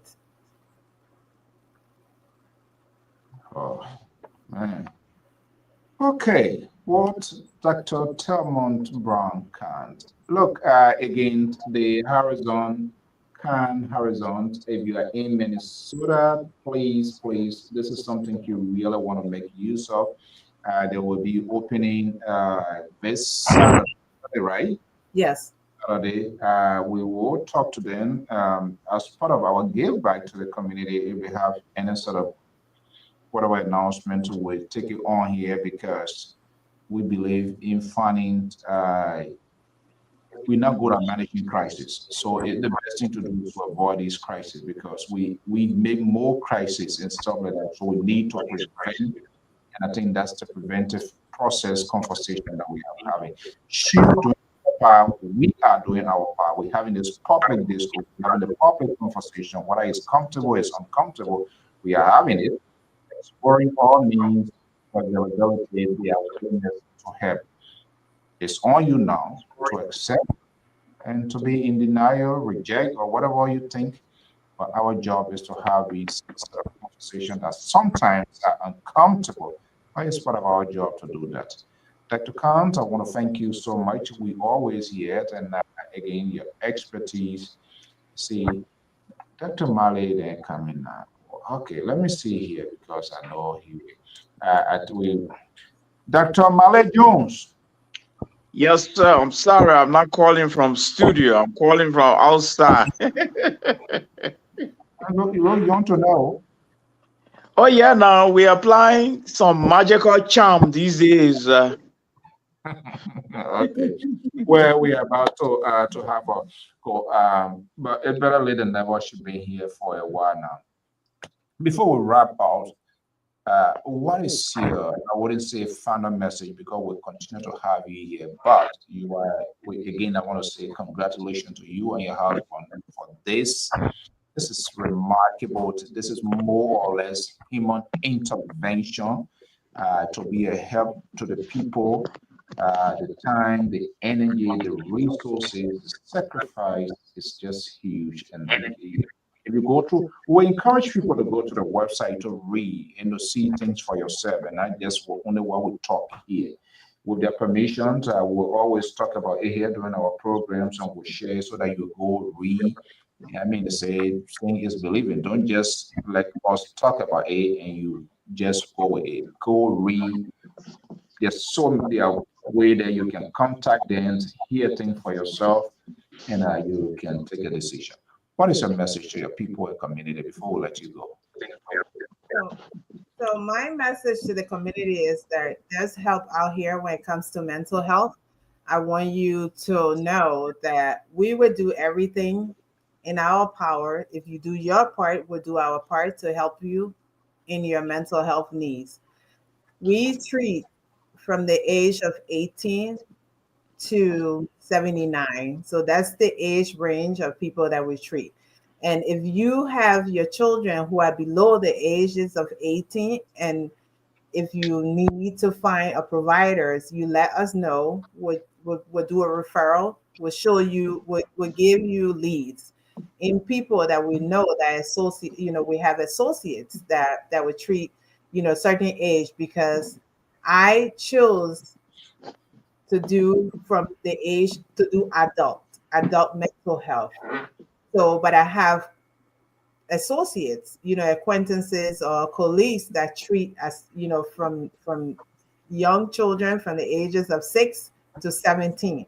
So any amount of mental health treatment you want, even if you feel like the only thing, ethically, I cannot treat you if you're a family member. So, but if a family member need help, I can direct you in the right. I can put you in the right direction with a different provider who is highly professional and I trust, and they will not even discuss your treatment with me, all I have to do is just let you know, see this person, the person will help you the best way possible. So working in the business, you know people and you know who does what. So in as and we do referrals all the time in between providers. So we have a lot of great providers in Minnesota, Liberians, different Africans, and that can help your mental health needs. And if you have any questions at all, do not hesitate to send me a DM. I will be here to answer your questions. There's no reason why you should think I will go and sit with someone to tell them your business, because this is the field that I chose, and mental health is very much a touchy feeling in our community. So we know that, because being Africans, there are certain things we tell you, suck it up. Your mom would tell you, suck it up. Even postpartum depression, females going through postpartum after they have the baby, they get so overwhelmed, they get depressed. There's like a whole life changing event, and most people will not understand. But you crying every day and you tell your mom or your aunt, and they're like, oh, I had 10 children and you have just one baby and you crying for one child, but they don't know what you're going through. In those cases, even you can ask me questions online. I'll be here for you. Like I said, we will do a couple of free consultations for the community, try to do outreach, which will be free of choice if people want. We'll have those resources and things available to the community, but feel free to reach out to us. It's one stop mental health. We have therapists that we can refer you, even if you don't want to take medication for certain things.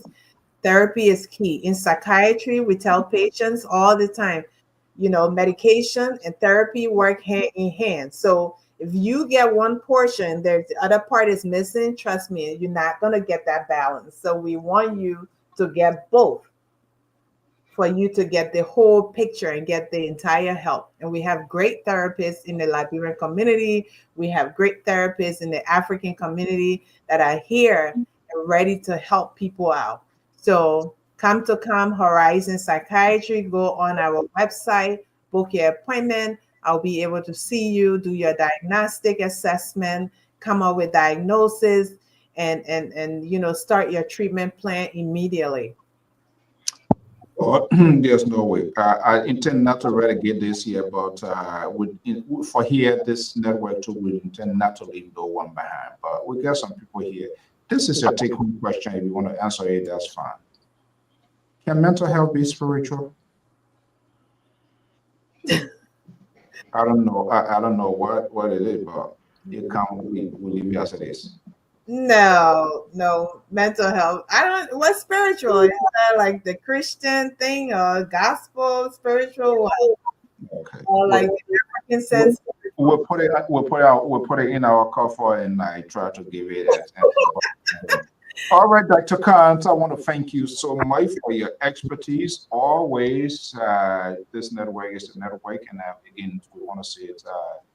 Thank you. Anything we can do from our end in terms of getting this information, don't hesitate to share with us, and I will always keep reminding our people of this, the current Horizon Psychiatry Professionals based in Minneapolis, Minnesota. And for those of you there, it's just right to your door, so there should be no way that there's no excuse for that. Reach out to them, have a conversation with them, see what they can offer. Thank you so much, and have a pleasant Sunday evening. Thank you. Thank you for having me always. I really appreciate this, and I thank you. Thank you very much. All right. Okay then. Bye-bye. Okay, well, folks, there we go. Time of and so the analysts are here. We're gonna have a post conversations and some of the news making headline. The Boishan is here. Dr. Mali is here. He's the education analyst of the Liberia Public Radio. We also the much talk about. It was a great interview today on the sponsor work. That is unfolding. It's quite interesting. But to our viewer, follower, if this is the first time, we say thank you so much for your time sharing with us here this evening. So we really, really do appreciate.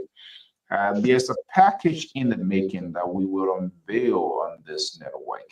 The analyst is going to be talking about a lot behind the scene, and we're going to come out here and put it out in the public. And so we will be reaching out to people personally by phone call, by getting to your inbox or whatever it is, and we will appeal to you. For the most time, gentlemen, before you're coming, people have been saying, why you can't raise funds, why you can't do this, why we can't do this. And I've maintained the concept here. Yes, we want money. Yes, we need money. And all of these things that you're doing, the lights, the cameras, you have 2, 3 computers before you monitoring because you want to make sure the system, everything is perfect. Yes, we want money, but there must be a reason why you should ask people to give you money. We do not want to take advantage of people's kindness. Every evening, every afternoon you pull cash out or Zelle, and you think people should just give it, or you want to take advantage of people gesture and just give. That's not who we are. That's not what we have been doing over 10, 11 years to get us to be where we are. This software, everything has been paid for, right? Different stuff. But we have reached the point where we will be asking you. And our asking will illustrate, will show you why now you should give us. We are involved in fundraising for other people, been doing it for other people. But we think it's the time now because we do believe we have a valid argument as to where we want to take this network, what our next goal, and all of that. And that's why I will be calling on people like Jane Flomo, May, my own sister here, my life wire, Sister Rita, and every other people here. And I know Nyao Brown Boa.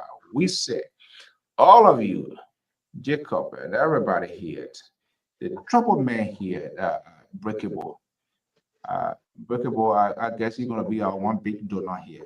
So in the coming days, hopefully we're still working out that we'll come out here and show our plans, our visions, where we want to take this network, and how we intend to keep it. Are we just coming here to have an evening conversation? Maybe to cater? No, that's not what we do.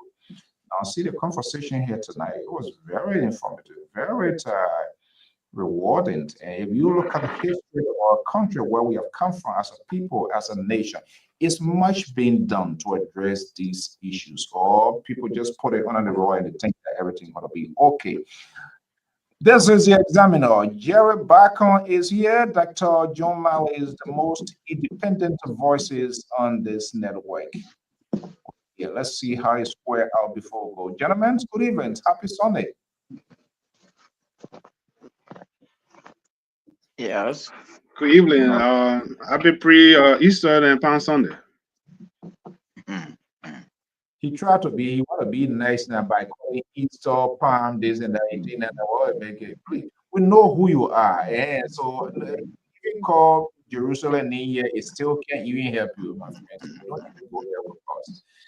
Well, we should have said, okay, guys, let's have our last few times. Why is it that? You just listen to a professional. These are some of the things that cause depression. I just be positive. I say, happy Easter and Palm Sunday. And you try to put it on the negative levels. These are the, no. You just listen to a professional. You just listen to a professional. Right? So you just listen to a professional. Look what she said. These are some of the things that contribute to depression and a suicide thought. Now you just say, happy pre-Easter and Sunday. That if you have your depression, then that means so. Let me say, I'm the more handsome man. I'm one of the more handsome men on the earth. So oh my God. I don't even think about this thing. It never can express myself. They're probably funny. Oh my goodness. Mr. Tara Collins, good evening. Welcome. Jared now sent quick text message when you see Terrace off here, another person with something. These people operate in some kind of thing. Okay, gentlemen, let's have a quick conversation here. Dr. Malley. It's a teamwork. It's a teamwork. How are you, man of God? Mr. Bacon, senior analyst. How are you, sir? Thank you. You see the man where a camera can because you're not feeling comfortable, so you see a camera going up and down, so you see what. The Examiner, independent voice. I don't know if you guys are still independent, but you know. How's it going? How's it weekend, man? But CEO, you notice something? Let's share that. Let's see. When the liberal now around, I noticed the men of God and Mr. Bacon, they dropped the title. Rescue, they rescued that. Oh, yeah, I don't know what's going on. You just heard the men of God, Jenna. I agree that Mr. Bacon. I thought I was going to say rescue 2, rescue 3. You're looking at the deceiving this guy. We see that they are running out of resources. They are running out of time. And no, CEO, they're not running out of time. They just getting away from this guy. Simple and short. Didn't you hear this guy calling her? I don't know. He's still wondering what how can you define us? How can you define what we're thinking? you rescue 2, and men of God are rescue 3. Dr. Mali, your when you come on the platform, when you come on the platform, that the traditional title we know. So when you're not calling it in the absence of the liberal, I mean, a questionable. The liberal said give up on them now. and so he wants to question our authenticity as to whether we are still. I don't know whether they are still eating. Once the soya, I will be a soya. Once the soya, once the soya, I will be a soya. Or soya, I will be a soya. Once you're a soya, you always a soya. Regardless whether you yourself be a sergeant. Let's do a quick. All right, I agree. Maybe 15-20 minutes or whatever time before we can go. Okay, today is Sunday, gentlemen. Happy Sunday. Who want to share their Sunday talk with us? Mr. Bacon, Collins, Dr. Malay. Your co-host. What was your big news today? You and your co-hosts are in charge. You tell all what's going on. Even in church, we always give you the opportunity for you to talk your own tabata. So it's not anything. Okay, let's start with them. We always people first. Men of God, the forum here, the CEO forum, is a center of liberty and emancipation. You know that. Wow. The center of redemption. Liberal need to hear this.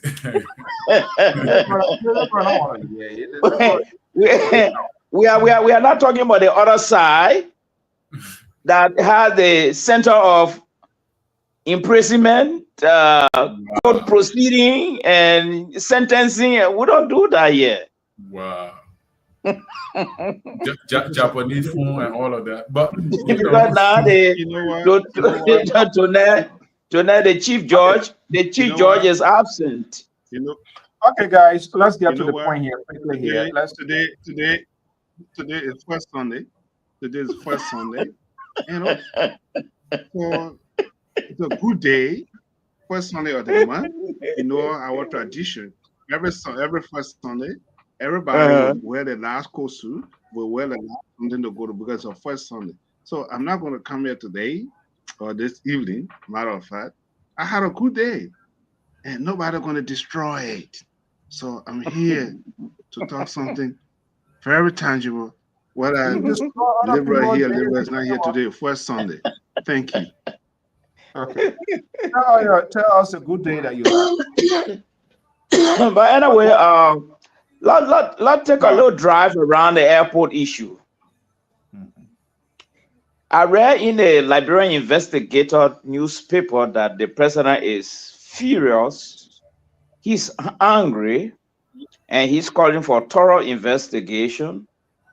And so the editorial of the Data Observer is saying, hair will roll. But then my question now is, this is not extreme phenomenon. We have seen the drama before, not to the airport. We saw it other places. And the same thing, the president was angry, and they said hell was going to rule. And what happened? Everybody went to bed. So I don't understand, because the argument in the paper now is that the bird were responsible for this incident. But I don't know what a bird in Liberia can be flying around 8:30 to 9:30. I don't know whether the bird has got special eyes to see in the dark at that time to be flying. I don't know. But I doubt that this thing will go anywhere, because the guy that had in the airport, he was on one of the interview. I think CEO even showed it. What the guy was even telling us that he has 40 years under his belt. It seems to be the 40 year cutting across all the team members now. But the 40 year, there's nothing to show for the 40 year. Thing keep going down the hill. They may say he got 40 year too. I don't know, he and Joseph Baga on 40 year competition or what. So I'm beginning to sense that people with more years now, they're even messing up than people with shorter or smaller years. Okay, let's see here. Let's give them the opportunity to disabuse or counteract whatever point. Yeah, I mean, how many times, Dr. Mali, you're quite correct. Well, we not heard investigations. What is, or what are those conclusions, or what are those steps taken? So what is the outcome of these endless investigation that Terry, the Jerry Washington, that of the Liberal have never talked about here? What different would this one be? We have whole committee, set up over committee, and all of that. I don't know where we're going to go to, but Mr. Bacon, what should we expect out of this investigation, or is just another charade, temporary thing to remove our attention from the scene?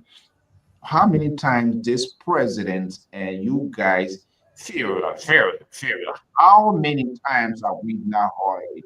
To what extent that will be action?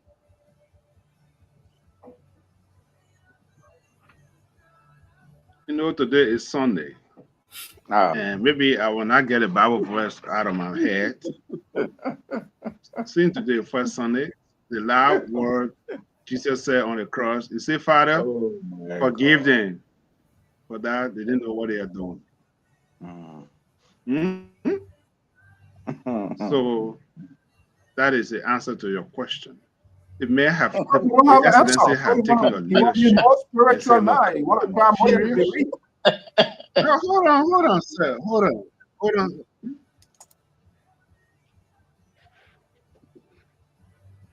Can I end my statement, sir? Go ahead. What I said today, the first Sunday. They said, Father, forgive them for that. They didn't know what they are doing or for what they are saying. So forgive them. So you come here and say 40 year experience, 50 year experience, 2,000 year experience. If worker say I'm not taking position, they say, oh, worker not doing nothing. If worker make the one, they say worker not doing this one. So you tell me, for Christ's sake, what do you want the excellent to do? If you set a committee, they say, oh, the man you set a committee. If you didn't set a committee, you say, oh, the man is not acting. So what? Do you people really get away? It's a question? Take switch or he set a committee. So folks, that's what it is. He set a committee. And the community have a deadline and say, look, I want this to be done expeditiously. Because of the urgency. Of course, the Excellency understood what it means for the airport. What is significant? It's a gateway to our international, for traveling purpose, for every benefit, everyone, or for safety. So he set a committee immediately after that happened. Come on. No, hold on. No, listen. So the mayor has set a criteria that people have to meet and say, listen, this is what we do, this is what happened. So why else do you want to you see, just a big contradiction. You ask Father to forgive them. I don't know that we don't want you asking the Father to forgive because we are saying, because we are talking this issue. Of course, I'm asking you for forgiveness because you don't know what you're talking exactly. You see, that's how the Catholic people. We're talking about our country and they think the country belongs to them. The Adolphus Zosuyon. He said, but unfortunately, you are not my man. The liberal is, this is unbelievable. So this guy deceived me. Adolphus told me I'm his God now. He coming up publicly here that I'm not his God. The liberal is his man. Rescue 1, rescue 2. This is a clear indication that we are in a double trouble and we have to fight to get our country back. Let me bring in the political Reverend. Reverend Collins, do you Yes, agree sir. with your man that you should forgive us for we do not know what we are doing? Well, Is the he man just reporting from the us, he first reporting Sunday. us to God that we the sinner now or what? Do you Well, ordain that? the man just from first Sunday service, and he giving you the orientation of what he captured from the priest, and I think it's precise. And Deacon Mali could attest to that. Father, forgive them, for they know not what it. In fact, we are at the Easter brim. We're on the brim of the Easter celebration. So, but Mr. So, Dr. Mali got a point. The problem is that I think it's belated because there is a position of the government already set to tackle the issue, and I think that issue has been laid to rest so far. That there were birds flying in the sky. It left to be known now whether the No. birds will carry the report to the court, and the Supreme Court will have to rule to tell us what happened with whether the birds will have to give their own a case. You know, but here is the thing: it's possible, you know, that birds can bring those things. The thing here is that even Unity Party, Unity Party government always know how to find some kind of escape route to justify, and that is what the CDC-led government could not do for years. You know, whether people will believe the story or not, you go when you check on the information, it's true. Birds can damage a lot of things, but whether is this true, is this right, is this the real authentic thing that I happened? think I have an answer to that. That's a different. Dr. Mali, Yeah. it is glaring. People are so hungry, and not only human being now. They're flying up their bird and all hungry now. They're going to farm food. They're going to farm food in the night. They're jumping up to see what are they breaking food. Really? The birds cannot speak. Let them carry the case to Supreme Court. Every day, let the birds go to Supreme Court and carry the case there. We will judge it. But the truth of the matter is, ridiculous. The truth of the matter here is, Mr. So, there is no way to disprove the allegations levied against the birds. But the government have given a position statement. It have been proven scientifically that birds can destroy, you know, these things. The only problem I have is in a day. Anytime it doesn't. The only problem I have is the government was not proactive in handling the issue ahead of time. Right. So they're still going to take the fall, and I expected for President Bogart to fire somebody. That's why I expected, and Mr. Bagon put it right, even though he tried to do something, that they dropped the airplane. The pilot should not have landed the plane. He should have diverted to Sierra Leone because he put these people's life at risk by trying to land the plane. I don't know what you were trying to achieve, but I think that was an error. But my attention actually is drawn to the vice president today, appearance on Spoon TV, Mrs. So, and she gave some shocking revelation that really shocked me, you know, and I felt that her position was timely. And she really said some things that really shocked me. But she also admitted to some errors that was done in the CDC government, something that I expected for them to come out and say. Even if people would beat on them, let it start beating on them now than to wait until live into town to say. She put herself out there and she made some shocking revelations that was very profound. But something took my attention when she gave the credit that from, I think, 1 to 10, JMB government have performed 5% from 1 to 10. To me, is a very good score mark, especially given the kind of economy that we took over from. I did not expect her to say that, but she also gave some shocking revelations about her benefits not being given to her. and she was left abandoned on the day of the inauguration. And I thought that was very poor by our government, and I thought that they should have done better. Yes, look, honestly, and this is where sometimes I don't try to question who you are, even though sometimes the pastor become more political than being a real time human being. You don't act like it.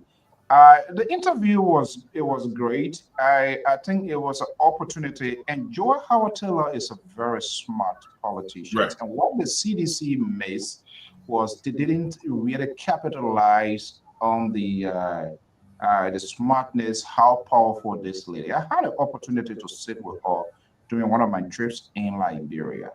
And that time it was really, really tense with the relationship with George Weah and that of Joy Howard Taylor. That was in her conference room.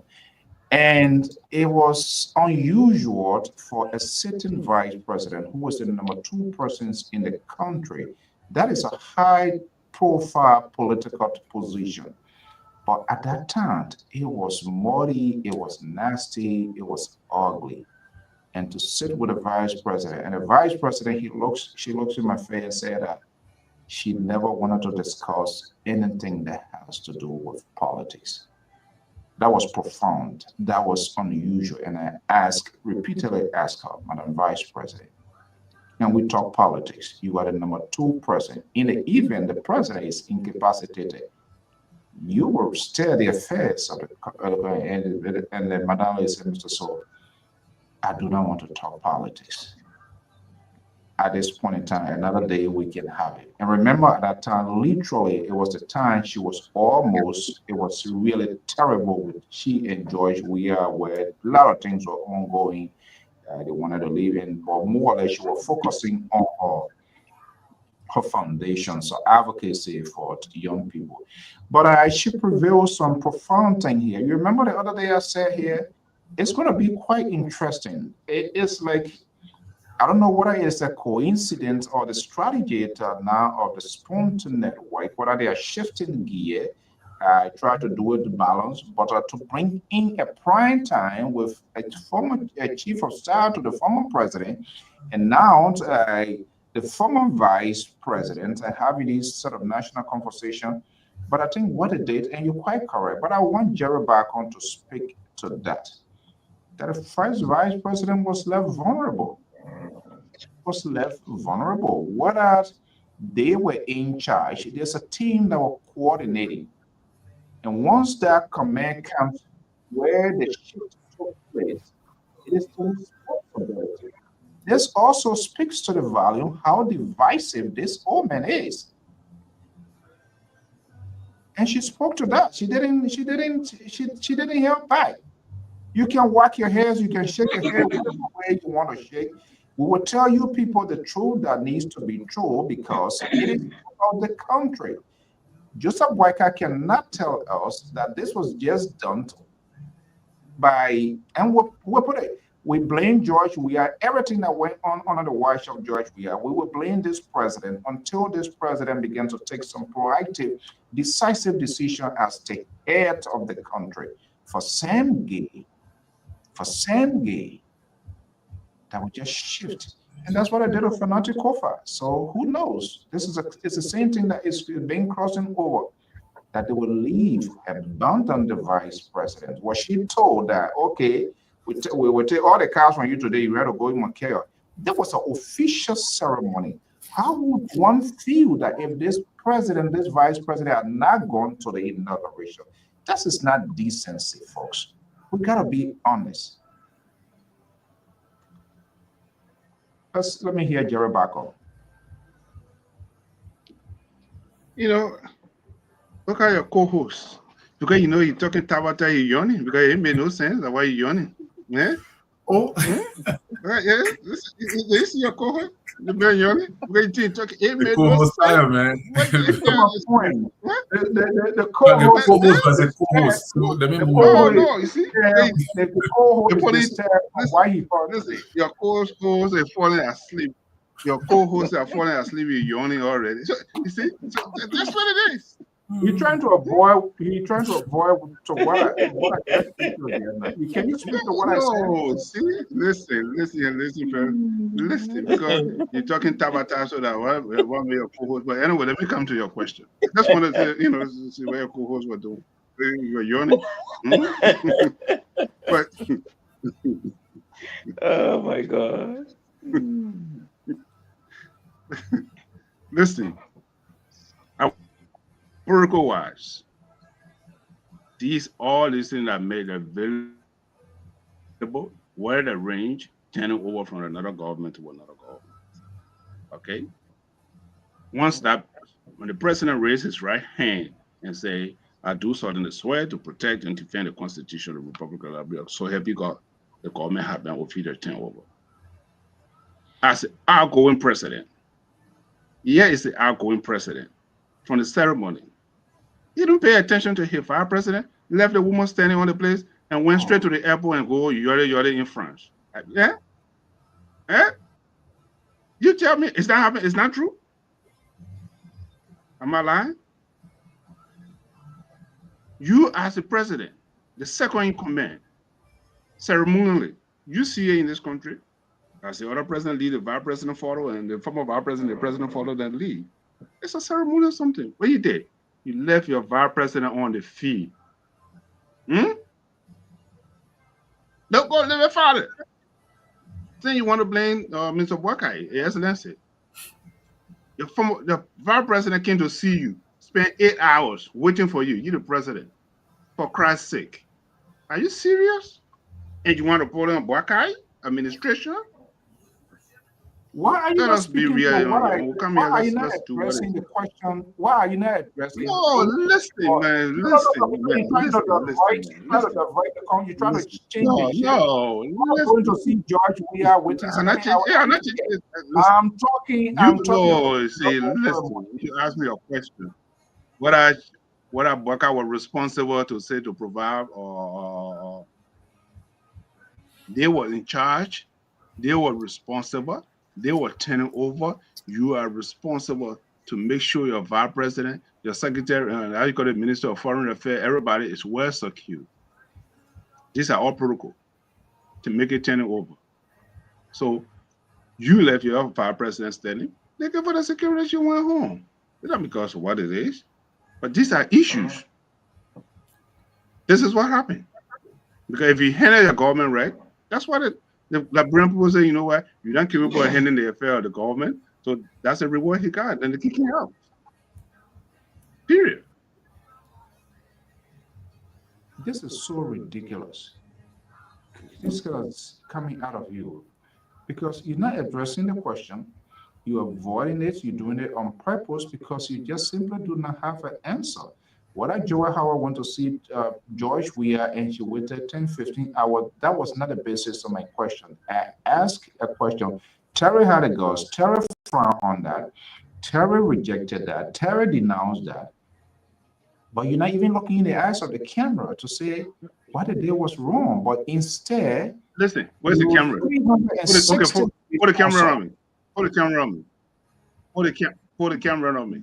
Please, put the camera on me. Let me say what I said again. What I mean? So, Terry, can you put the camera on me, please?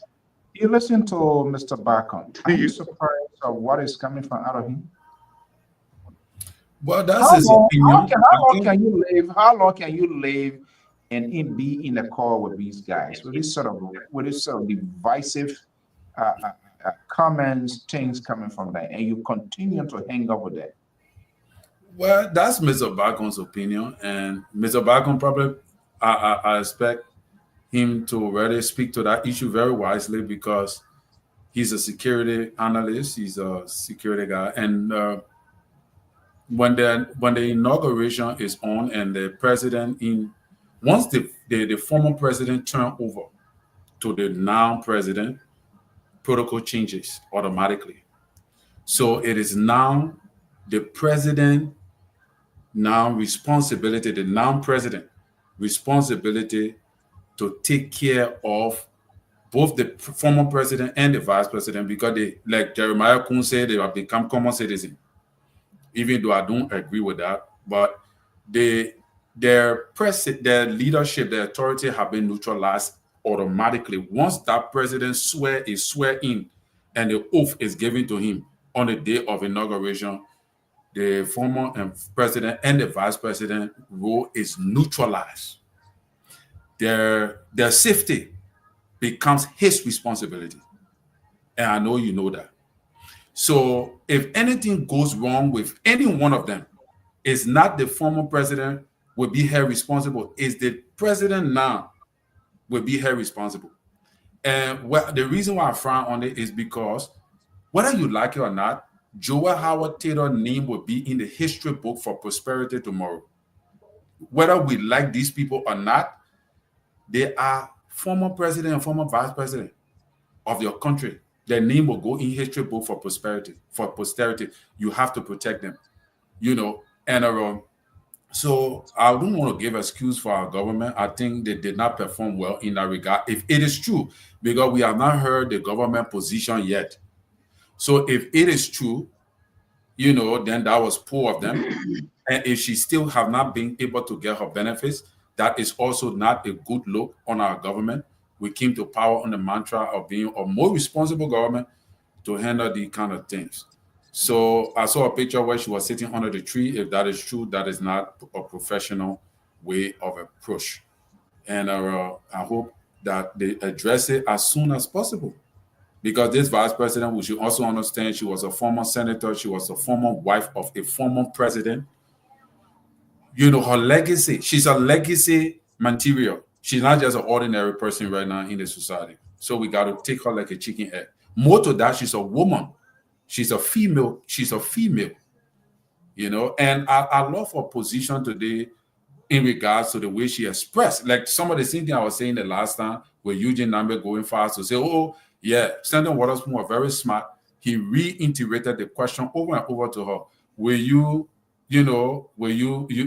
As president, we are going to be blah, blah, blah. She said, well, when the time is right, the people will call it and say that the man won't carry it. And if that's happening, this is what it is. But it's too early. And that is the position I expected Eugene Nambe to have taken. But instead, yes. Yeah. So, yeah. Dr. Mali, you want to speak to that? I know we'll not be here for much longer. Well, I think we need to take a little route down the road. First of all, we had a joint inaugural committee. And that inaugural committee had various segments.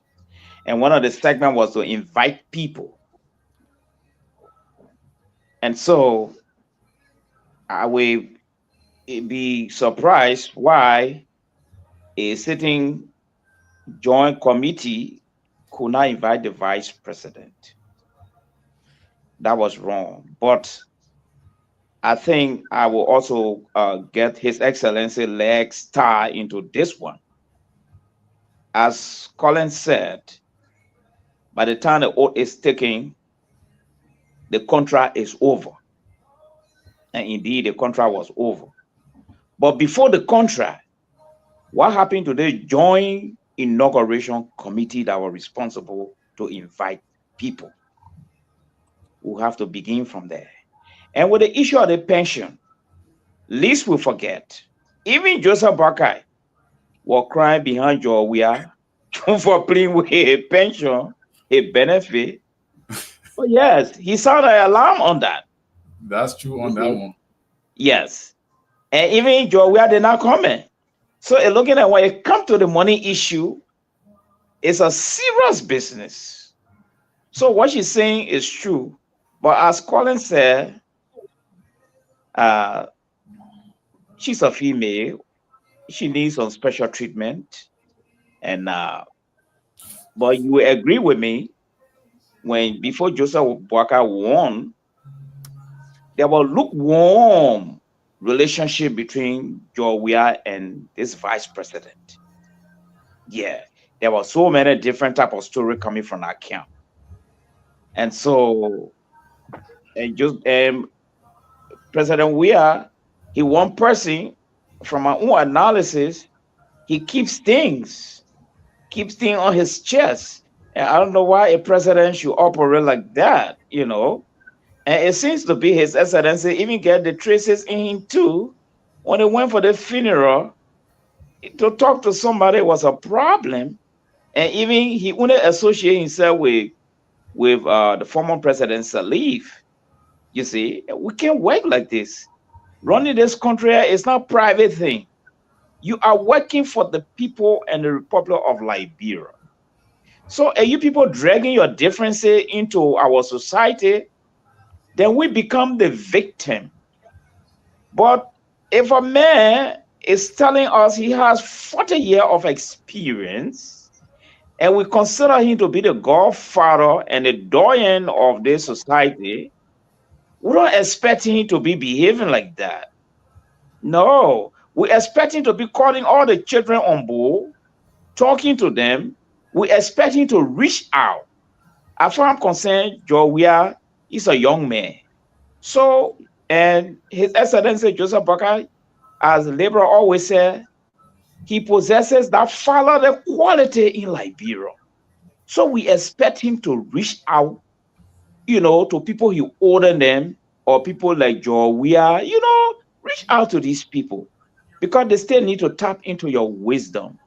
But if the puppet decided to draw the line and sit to the mountaintop and start to say, tit for tat, then bother me, where is the 40 year of experience to bring the people together when we even have the reconciliation standing somewhere? I don't know when it even going to start. You see? So this is the reason why I agree with Mr. Collins, the man of God, that the treatment they gave her, it wasn't the right treatment. Yes. And you see, she went on this radio station, I think out of frustration. She rather been trying to look for means to express her feeling. And she went out of frustration. You see? But again, I one of those who strongly believe that sometimes when you leave government, sometimes you just keep quiet and wait for the appropriate time. Because these social media, they are all a trap. You gotta be careful how you go there.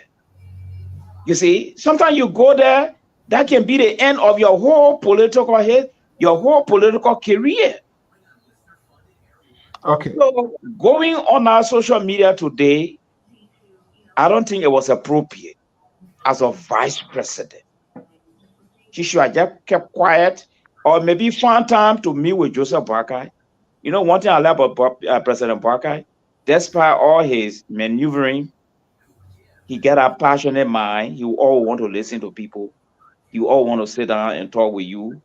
So I think she should have just come up with an appointment to see His Excellency. I'm sure President Boakai would have listened to her. I'm very, very sure of that because that's the type of man he is. Well, I think we're going to have a divided role on this. I see Jerry is smiling, but that's yeah. Jerry got to smile because he just accused me of telling me that you seen Tabata, but he dodging the whole thing, putting it behind the palm branches because today first Sunday. We can be doing that. But I think the vice president, if you listen to her today, it exploded all means to being seen. You know, but she's a very seasoned politician. I can tell you. I mean, she articulated well. She played a role. I thought with all of the rough edges with she and the George Weah, but she played a sort of softball. She was very protective of her former boss, and that's how it should be like. And you saw how she was making some economic point with respect to where they left the country. And I agree. But for you to say to be quiet, no politician wants to be quiet. No. But CEO, to be frank with you, the vice president political career has ended. She's done. What are you talking about? Okay, maybe we'll debate that another time, but she's done. I don't know. I don't know to what extent you say she's done. We have seen here after a time, people. The party she's running is stigmatized. That's the first parties in the country that stigmatized. No, not all of the party. The United Party Objectively, it's not stigmatized. Wow, so you're looking like your co-host is on you tonight.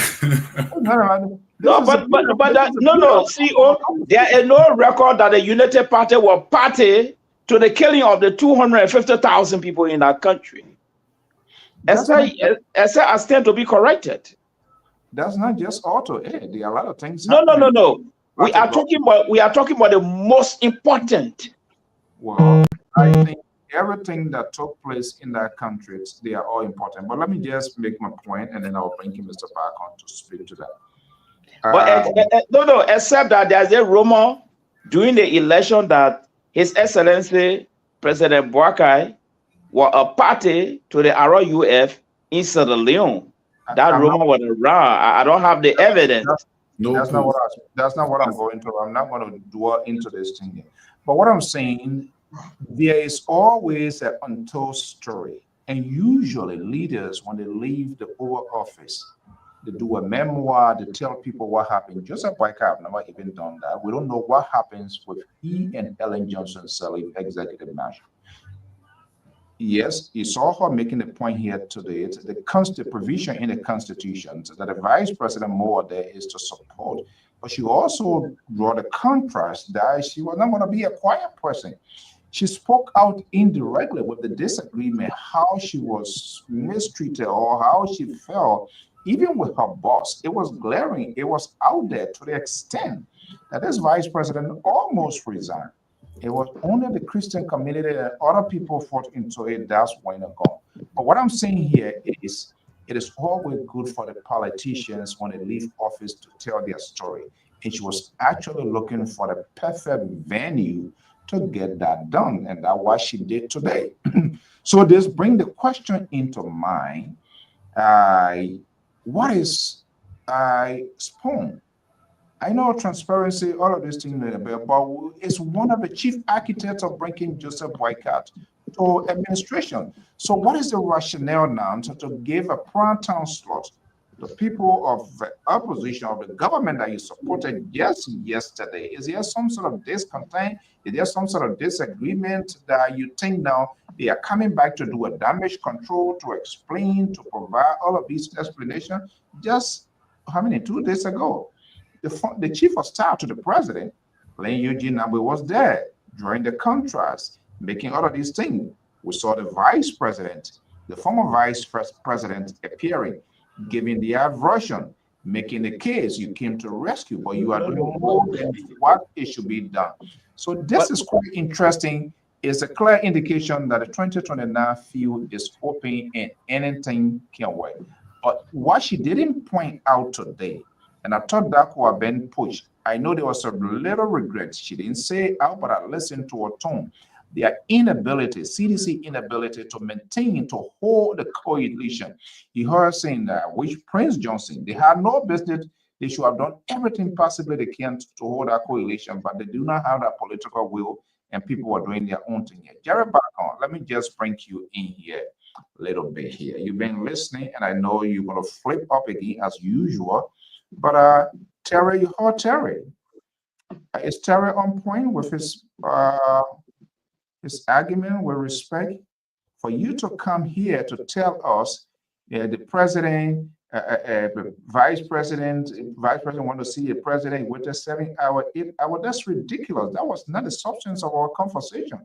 Our conversation is the government of the Republic of Liberia abandoned the outgoing vice president, leaving her vulnerable, putting her at security risk, endangering her life, waiting for 45 minutes more, according to her. We know how volatile our country is. She could have faced possible assassination, and that could have been on this government because they were already inducted into office. They were in charge of the armed forces, all of the security apparatus.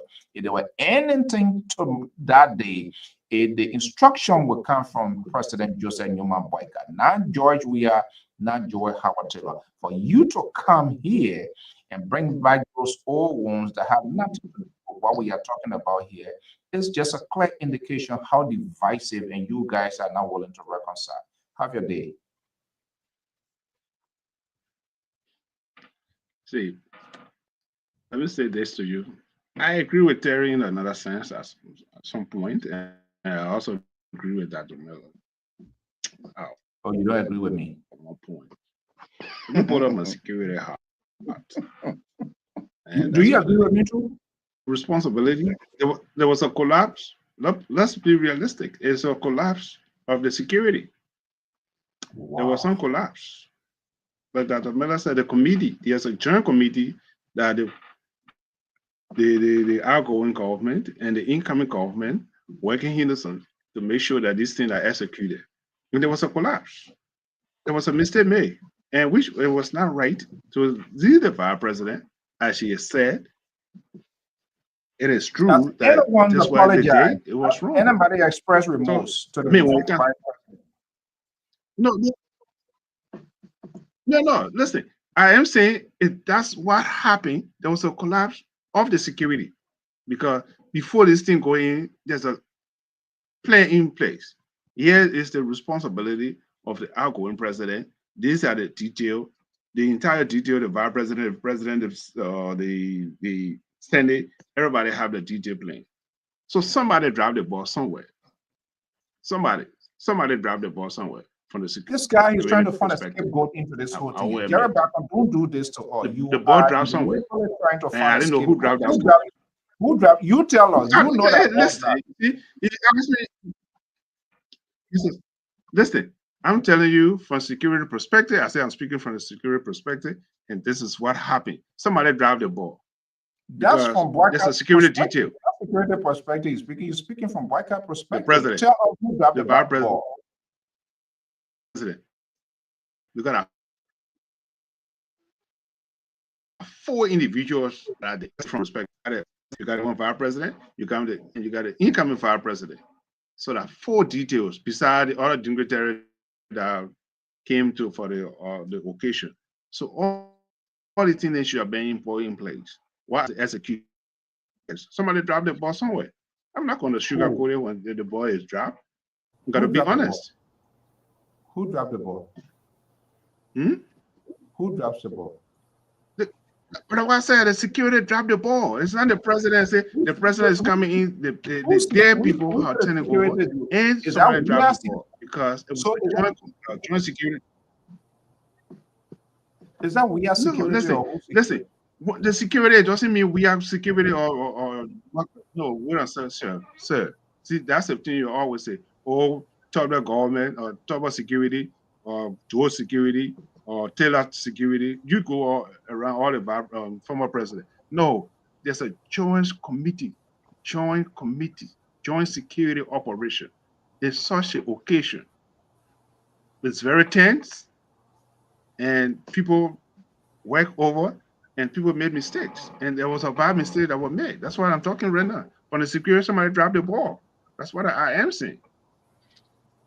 Maybe you don't want to, you want to yell on the negative side, but no, from the security perspective, somebody dropped the ball. It's not from Boycott people dropped the ball. It's a joint security. Whether the president is leaving, whether there's an incoming president, the security still remains. Can you lower your monitor? Then who is in charge of the security? Aqua, you want to lower your monitor? Listen. What? Lower it? I think you have a device on feedback. What, something? It's a joint security. Well, just get me who come in, whether the president come in or the outgoing president, the joint security stand. It doesn't matter. It doesn't matter who is. It's a joint security. Okay.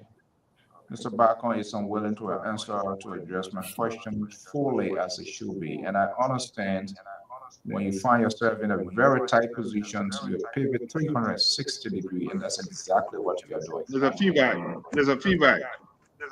Yeah, Frankie and Roy. You have to go from my end. Yeah, maybe you gotta go back and come back. Yes. I don't know. Okay. You need to lower your monitor. Okay, guys. I mean, we had been here for a little while. Let me say this. Regardless what the president going out or any president coming from, even during the July 26th celebration, there's always joint security. So it doesn't matter who the president come in, the two presidents, the other former president leaving, the security stays staying regardless who is in charge at that time. But the security system, that's my point I try to make to you. And probably you don't want to hear it, but that's the facts. I want to hear it, but you put a spin on it. My question is, why they remove all of the cars? They didn't even leave one there to take us, so they expect us to sleep to the inauguration site, where all of them are going home, and then you come out to tell But us that's what, that are you, we are are you paying attention? all Are you paying fine. attention to me? I said somebody, listen to me. Listen very well. I said somebody dropped the ball. Akwe, I don't know why when you come in, we're having a feedback. Are you are listening to something? No, nothing on. Something not right. Then I think you gotta mute them when your time comes to talk. Then you Yeah, unmute. but anyway, we are. Wait, let me see if I can. Okay. Yeah. Yeah, I think, but guys, we are about to wrap up. We've been here since, we had a first segment. But let's just Well, pause spin on it here.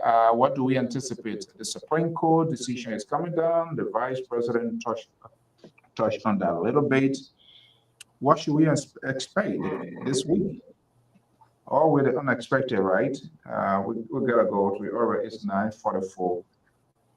We've been here for a little while. Who wants to go first? well, I'm here. something I wanted to address a little bit. Go ahead. Okay, go ahead. Go ahead, Mr. Baku. Something I wanted to address, and I said it before on the show, and I will keep saying it. We have to prepare our security. The crime rate is changing every as a second. Look, what happened between Kakata Highway yesterday? Highway armed robbery. I always say here, we are not prepared for this thing, and it is time for us to look at it from political risk. Somebody chased that man yesterday in 14K or 15K, I think, right there in Encouragement area there, and the man was chopped on a broad day. And the people fled up to the stand there. And I think I'll send it in the chat room. And who the man? I mean, it's some man. There was a land dispute, and that land dispute, and they followed the man. The 4 bikes chased him on Kakata Highway, and they were able to flare him, and he stopped, pulled him out of the car, and I mean, just brutalized the man with collapses. And this thing there, once it's happening, it's a copycat. Other people will follow it. And we have to set an example on these people, make sure that they are well prosecuted and they don't see the daylight of their life again. We have to message to the people who are committing the heinous crime in our country. I just want to say that people can go. I mean, I want to go in detail, but I know the time is very limited, and we'll talk about it maybe tomorrow.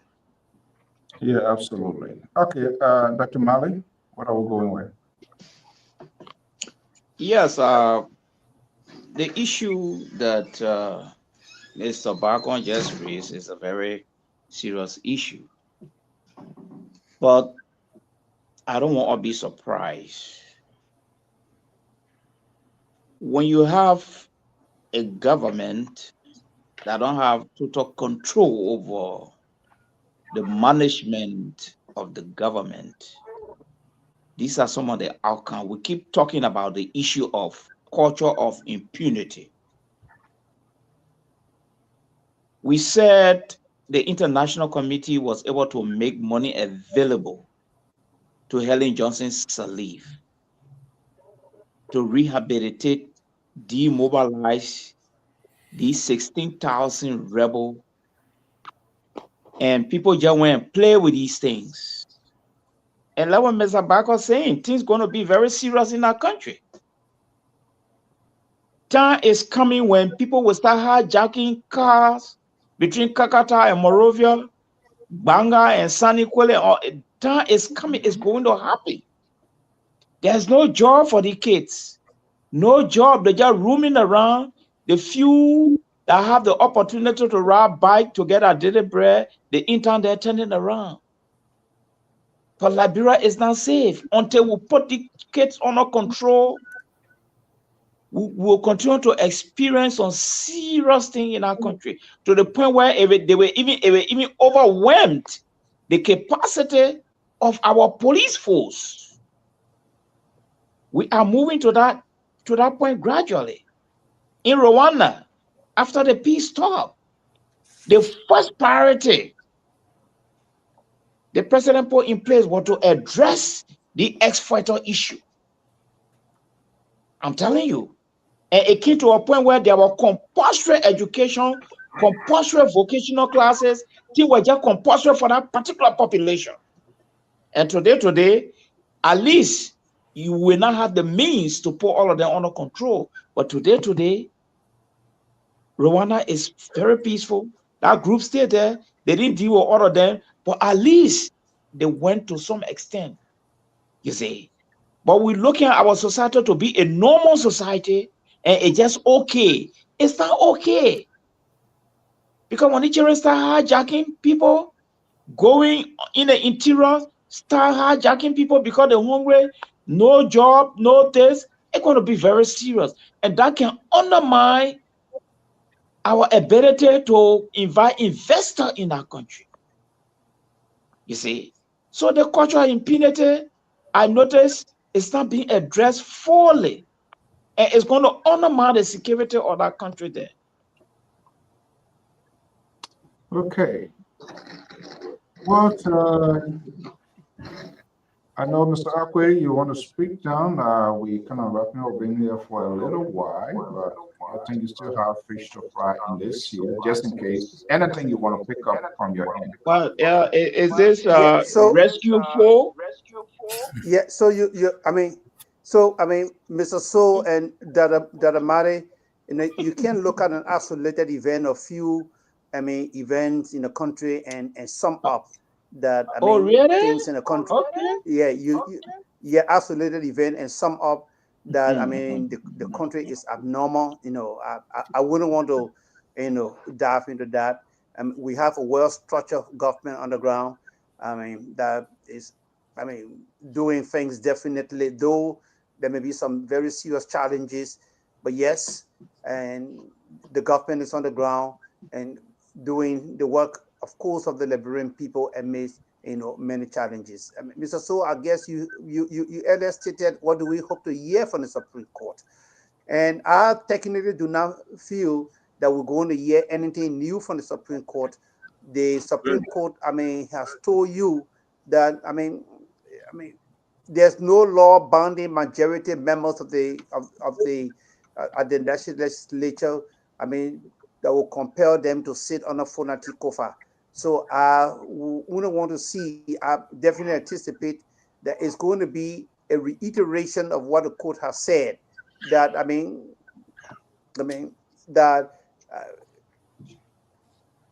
the issue is supposed to be resolved definitely. Among the guys and like what other chief justices definitely said. And about a week ago, I listened to Consider Verdier. Like I said, I agree with Consider Verdier when he said, in the first place, this Supreme Court definitely, should not have entertained this particular thing. And because it entertained it, that's why it's somehow difficult to come out and a verdict and a ruling on the rest. Because we're talking about a complete and separate branch of government. I technically do not expect the court to come out with any ruling that is going to ban these lawmakers, because that is a crime. In as much as the court, has stated that it is, there's no law that compels majority lawmakers to sit under those guys. I think they're just going to reiterate it. The court may have an opinion, but the court is not going to, to push majority lawmakers to sit under, COFA. And I will definitely push that these are hard times, these are very challenging time, and the rest of it. By this time, I think Fonati Kofa, should have left that place. You get more than 40 lawmakers on the tree, 40, over 40 is telling you, hey, we technically do not want to work with you. We really resent your leadership. I don't know what he's still doing there. Yeah, over to you, so. Okay, we're also going to wait and see. I'm not sure. Just read it. I'm not sure whether Fonati actually still going to be the speaker, but all Fonati have been arguing for the process to play out. Okay, guys, what a great conversation. I'll be throwing a message out Let there. me close now. Let me get my. Oh, you didn't? Oh, sorry, Reverend. I thought you were. Yeah, let me do my closing. The CEO. Do the Yeah, closing Mr. now, right? Barker, Oh, this is I'm done. 2 seconds. Yeah, I only Terry speak. Yeah, you done. Though I'm not getting what I want to hear from you. You're talking tap on tap. But yeah, I want to agree with Dr. Male. So now you're going to silence me. I want to agree with Dr. Male and Mr. Bakon on Mr. Akoi. Can you meet one with feedback? So I want to agree with them because There's no me, friend. if we're not careful, if we're not careful, the country could go into a serious crisis because there are so many things, and people will say, well, during Charles at that time, those boys used to come with collars. They used to call them kasagaba. They used to come with collars and hijack people on the street. And during that time, there were no motorbike. Now they have bikes that can sway between cars easily, and the population is increasing, and no jobs opportunities for the people to be able to afford. So you have those kind of society, definitely crime will increase. So what would the government be doing, and how are they working on trying to tackle the crime rate in the country? Like what Mr. Bakon just said is very scary. People start jumping, riding behind people and chopping their head off and all that kind of thing. I think that there are many opportunities that the government, one of the things that I think that is causing the government to lose grip on security is the inability to judge cases, the inability for the LMP to be able to take cases to court rapidly. Like, for example, the burning of the Capitol. There have been nothing. Burning of houses in the country. There's a video I watched the other day where people were trying to burn the house. They put gas. There were gas. The people exposed it with the video. They put gas on people's house to burn it. So some of the burning of people's houses are mastermind by criminals to make the government unpopular.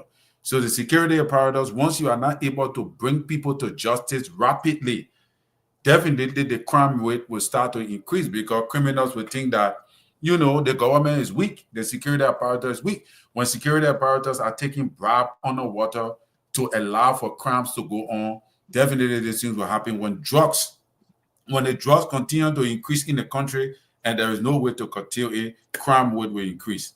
So I think the government needs to step up the game, but it was a good show. Thank you. Okay, well, guys. Yeah, but I mean, Terrence, Terrence, I will partly agree with you. And when you said about what Dada Male is putting a forth that, I mean, we have a complete breakdown of order and that things are completely out of control and that the government definitely, I mean, that's how you're making it to appear. I mean, that's why I'm responding and speaking the way, I'm really doing. Yeah, so we have a leadership on the ground. That's what I said. I mean, there are serious issues, there are challenges there, but those challenges we see are being gradually, tackled head on, and we can be able to say that. But we can't sit here and begin to scare people away from our country, Dr. Marty. No, we can't do that. No, but is the leadership in control? Okay, guys. The leadership, yes, the leadership is in control of the country. What do you think? Okay, it's a leadership. Was a You think leadership the leadership? in control? Hello.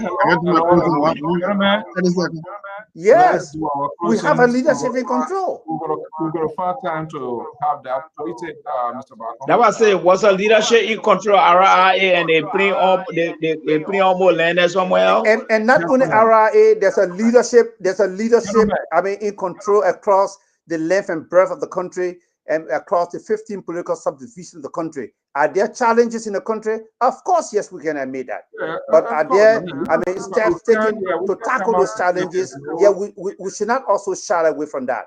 And some of it, and that, I mean, and make it to appear that, I mean, that all is terrible and that is all hell there. No. Okay. Back on, let's go ahead. We're gonna go. We're already late. Mr. Bacon. Mr. Bacon already spoke, CEO. He said he wanted to talk something. I don't know. There's a feedback. There's a feedback. Yeah. Okay. He's muted. Yeah, go ahead. No, I'm immediate. Huh? Oh, okay. No, quick something. I said quick. As we're anticipating the Supreme Court ruling, it is a serious matter. It is time for our security apparatus to get ready. We are not anticipating any riot or anything of that kind, but we should always anticipate the unknown. That's the only scary part in security. The one that you know it, but the one that you don't know, that's the scary part.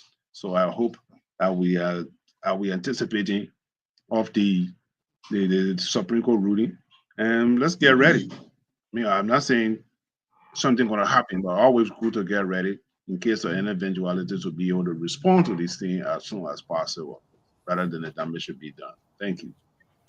No, but Mr. Bacon, don't worry. Your government on the ground. You got a government on the ground. Mental health have spiritual implications. I wanted to say that, but the lady left. She said mental health, they don't know about spiritual. Mental health have a spiritual and demonic implication. Thank you. So why and Mr. Bacon, I don't want you worry. We got government on the ground. Thank you so Mr. much. So, I mean, can I give my parting comment at least in a minute or so? How many parting comment you want to get? Let me give a parting comment. But man, you know I came late, but man, let me give a parting comment. You're not responsible. You coming late. So we come here. Yeah, just 1 minute, my man. So yeah, go ahead quickly. We gotta go. I want to say one or two things. Okay, so it has to do with news flooding on Facebook about the 285 F moving equipment, yellow machines. I mean, if we may, I mean, I want to embrace it. I mean, this is probably one of the first time you will see, county will be having a fleet of, yellow machines, F moving equipment. So is this something that Liberians should embrace? Of course, yes. So we wouldn't expect one government to go through the right process when it comes to procurement and procuring the right thing, doing the right thing when it comes to maintenance and operating those machines. Yes, it's a good thing for the country. We want roads to be open up so that those goods can be so that those goods can leave. Mr. Akwe, where are they coming from? So that goods can leave. The hinterland and come to Monrovia. It's going to do a lot when it comes to reducing the price of local produce. Thank you, Mr. So. Yeah, thank you so much. Where are the machine coming from, Mr. Akwe? Dr. Male, I call Bushu back I will send a message in the room. There's a planned meeting. I just want to let you guys know. I will send a message in the group for a planned meeting, and then we can come up with a specific date. Until then, have a pleasant evening. Thank you. And I love your haircut, and Terrence. You're full of trouble. What kind of haircut, Terry? Okay, well, folks, that does it this evening. We want to thank you so much for your time, sharing the evening with us. It has been a very long time. I think we had a good conversation, mental health challenges, issues in our society, in our community. Now you heard about Khan Harrison. Khan Harrison, psychiatric professionals in Minnesota. They will be open officially. So if you are within the borough of Minnesota, to make use of that. Thank you so much. Hey, Nettie, long time no see. And Oma here from Australia as well. Good evening. Welcome. How are you? Hopefully you are doing very, very well. And all of you great people, Brown, Miata, Darrows, Luis, The Breakable Power, Damon Lee, G Square, Musa, Taylor. Taylor was just not taking phone. I cannot ignore your call on purpose, but we're just not taking phone call again. So I had a number of for the longest time. Anita, it's good to have you here. Prince, Good to have you. Hey, Mr. Hine himself, John, good evening. It's good to have you here. Again, let me just make this announcement. Fasu Donso, good to have you here. Thank you so much. Doreen Peabody, to Wendell, and many of you here. If I don't call your names, it's not on purpose. Masarian, Toure, Phil, Bazil. Hopefully, I'm calling your name. Daros, Fasud, Jali, Anita, Claudius. Thank you so much. Like I told you, in the coming days or week, for those of you that we know, we don't know, but by virtue of your presence here, then there is a relation in terms of one thing in common, and that is about Liberia. We have these critical conversations. Some will be uncomfortable, some will be comfortable, some will agree with you, you will disagree with you, which you have the right.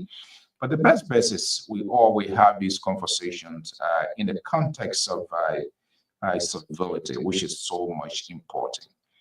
And we have been working so hard to get this network at a different level, doing different things. And we believe we have made a progress. And it is now time that for us to unveil to you what we want to do, what we intend to do. I'm waiting to get the word from the guys in Liberia. So I don't want to give half information to want to do one package at once, one lump sum based on the information we get. And we'll be reaching out to you personally. And like I said, there will be a fund drive with the help to enhance the capacity of this network. As soon as I get that, I'm sure this week I will give them the timeline. We want to do everything in time, considering time. We'll unveil that to you. We will set it to you. We'll appeal to you. Then you have the time to take into consideration good judgment as to what you can do, what you can do. But I said that, and we maintain that here. We were just not going to come out here to ask people to give us money when we cannot tell them enough reason why should money be given to our Joyce. Get ready for get ready for your inbox too from Minnesota. I told our good people, I know you're gonna do that. But we believe we do have enough on hand, enough in terms of why we want you to give help to LPR in the process to have a sort of national conversations about our country. So in the coming days, we will get that. And it's going to be an ongoing process because we want to make sure a team that goes in 2 or 3 phases. We're going to unveil that. It's going to be a gradual process. There's going to be a first process, second process, third process as well. So all of that systematically, we're going to tackle them one at a time for the purpose of us getting somewhere. So Mr. Hinens and all of you guys, UJ, Susie, everybody, we're going to just message you. Let us know. We can share the information. We'll give you the details. I just want to make sure I have the details, everything, because I want to be very much exclusive. I want to be very much precise as to how we put the information, make sure, verify, validate everything before we get it there. Until then, I want to thank you so much. We'll say thank to our special guest tonight, Dr. Thelma Browne-Kaine, Arizona Psychiatrist Professionals LLC, that is in Minneapolis, Minnesota, for her time this evening. Until then, if you are in Minnesota area, please, mental health is a real-time issue. It's a challenge that faces our society. You can reach out. Breakable, be expecting my phone call anytime, any hour. Until then, folks, have a pleasant Sunday. Stay safe and have a blessed day. Bye-bye.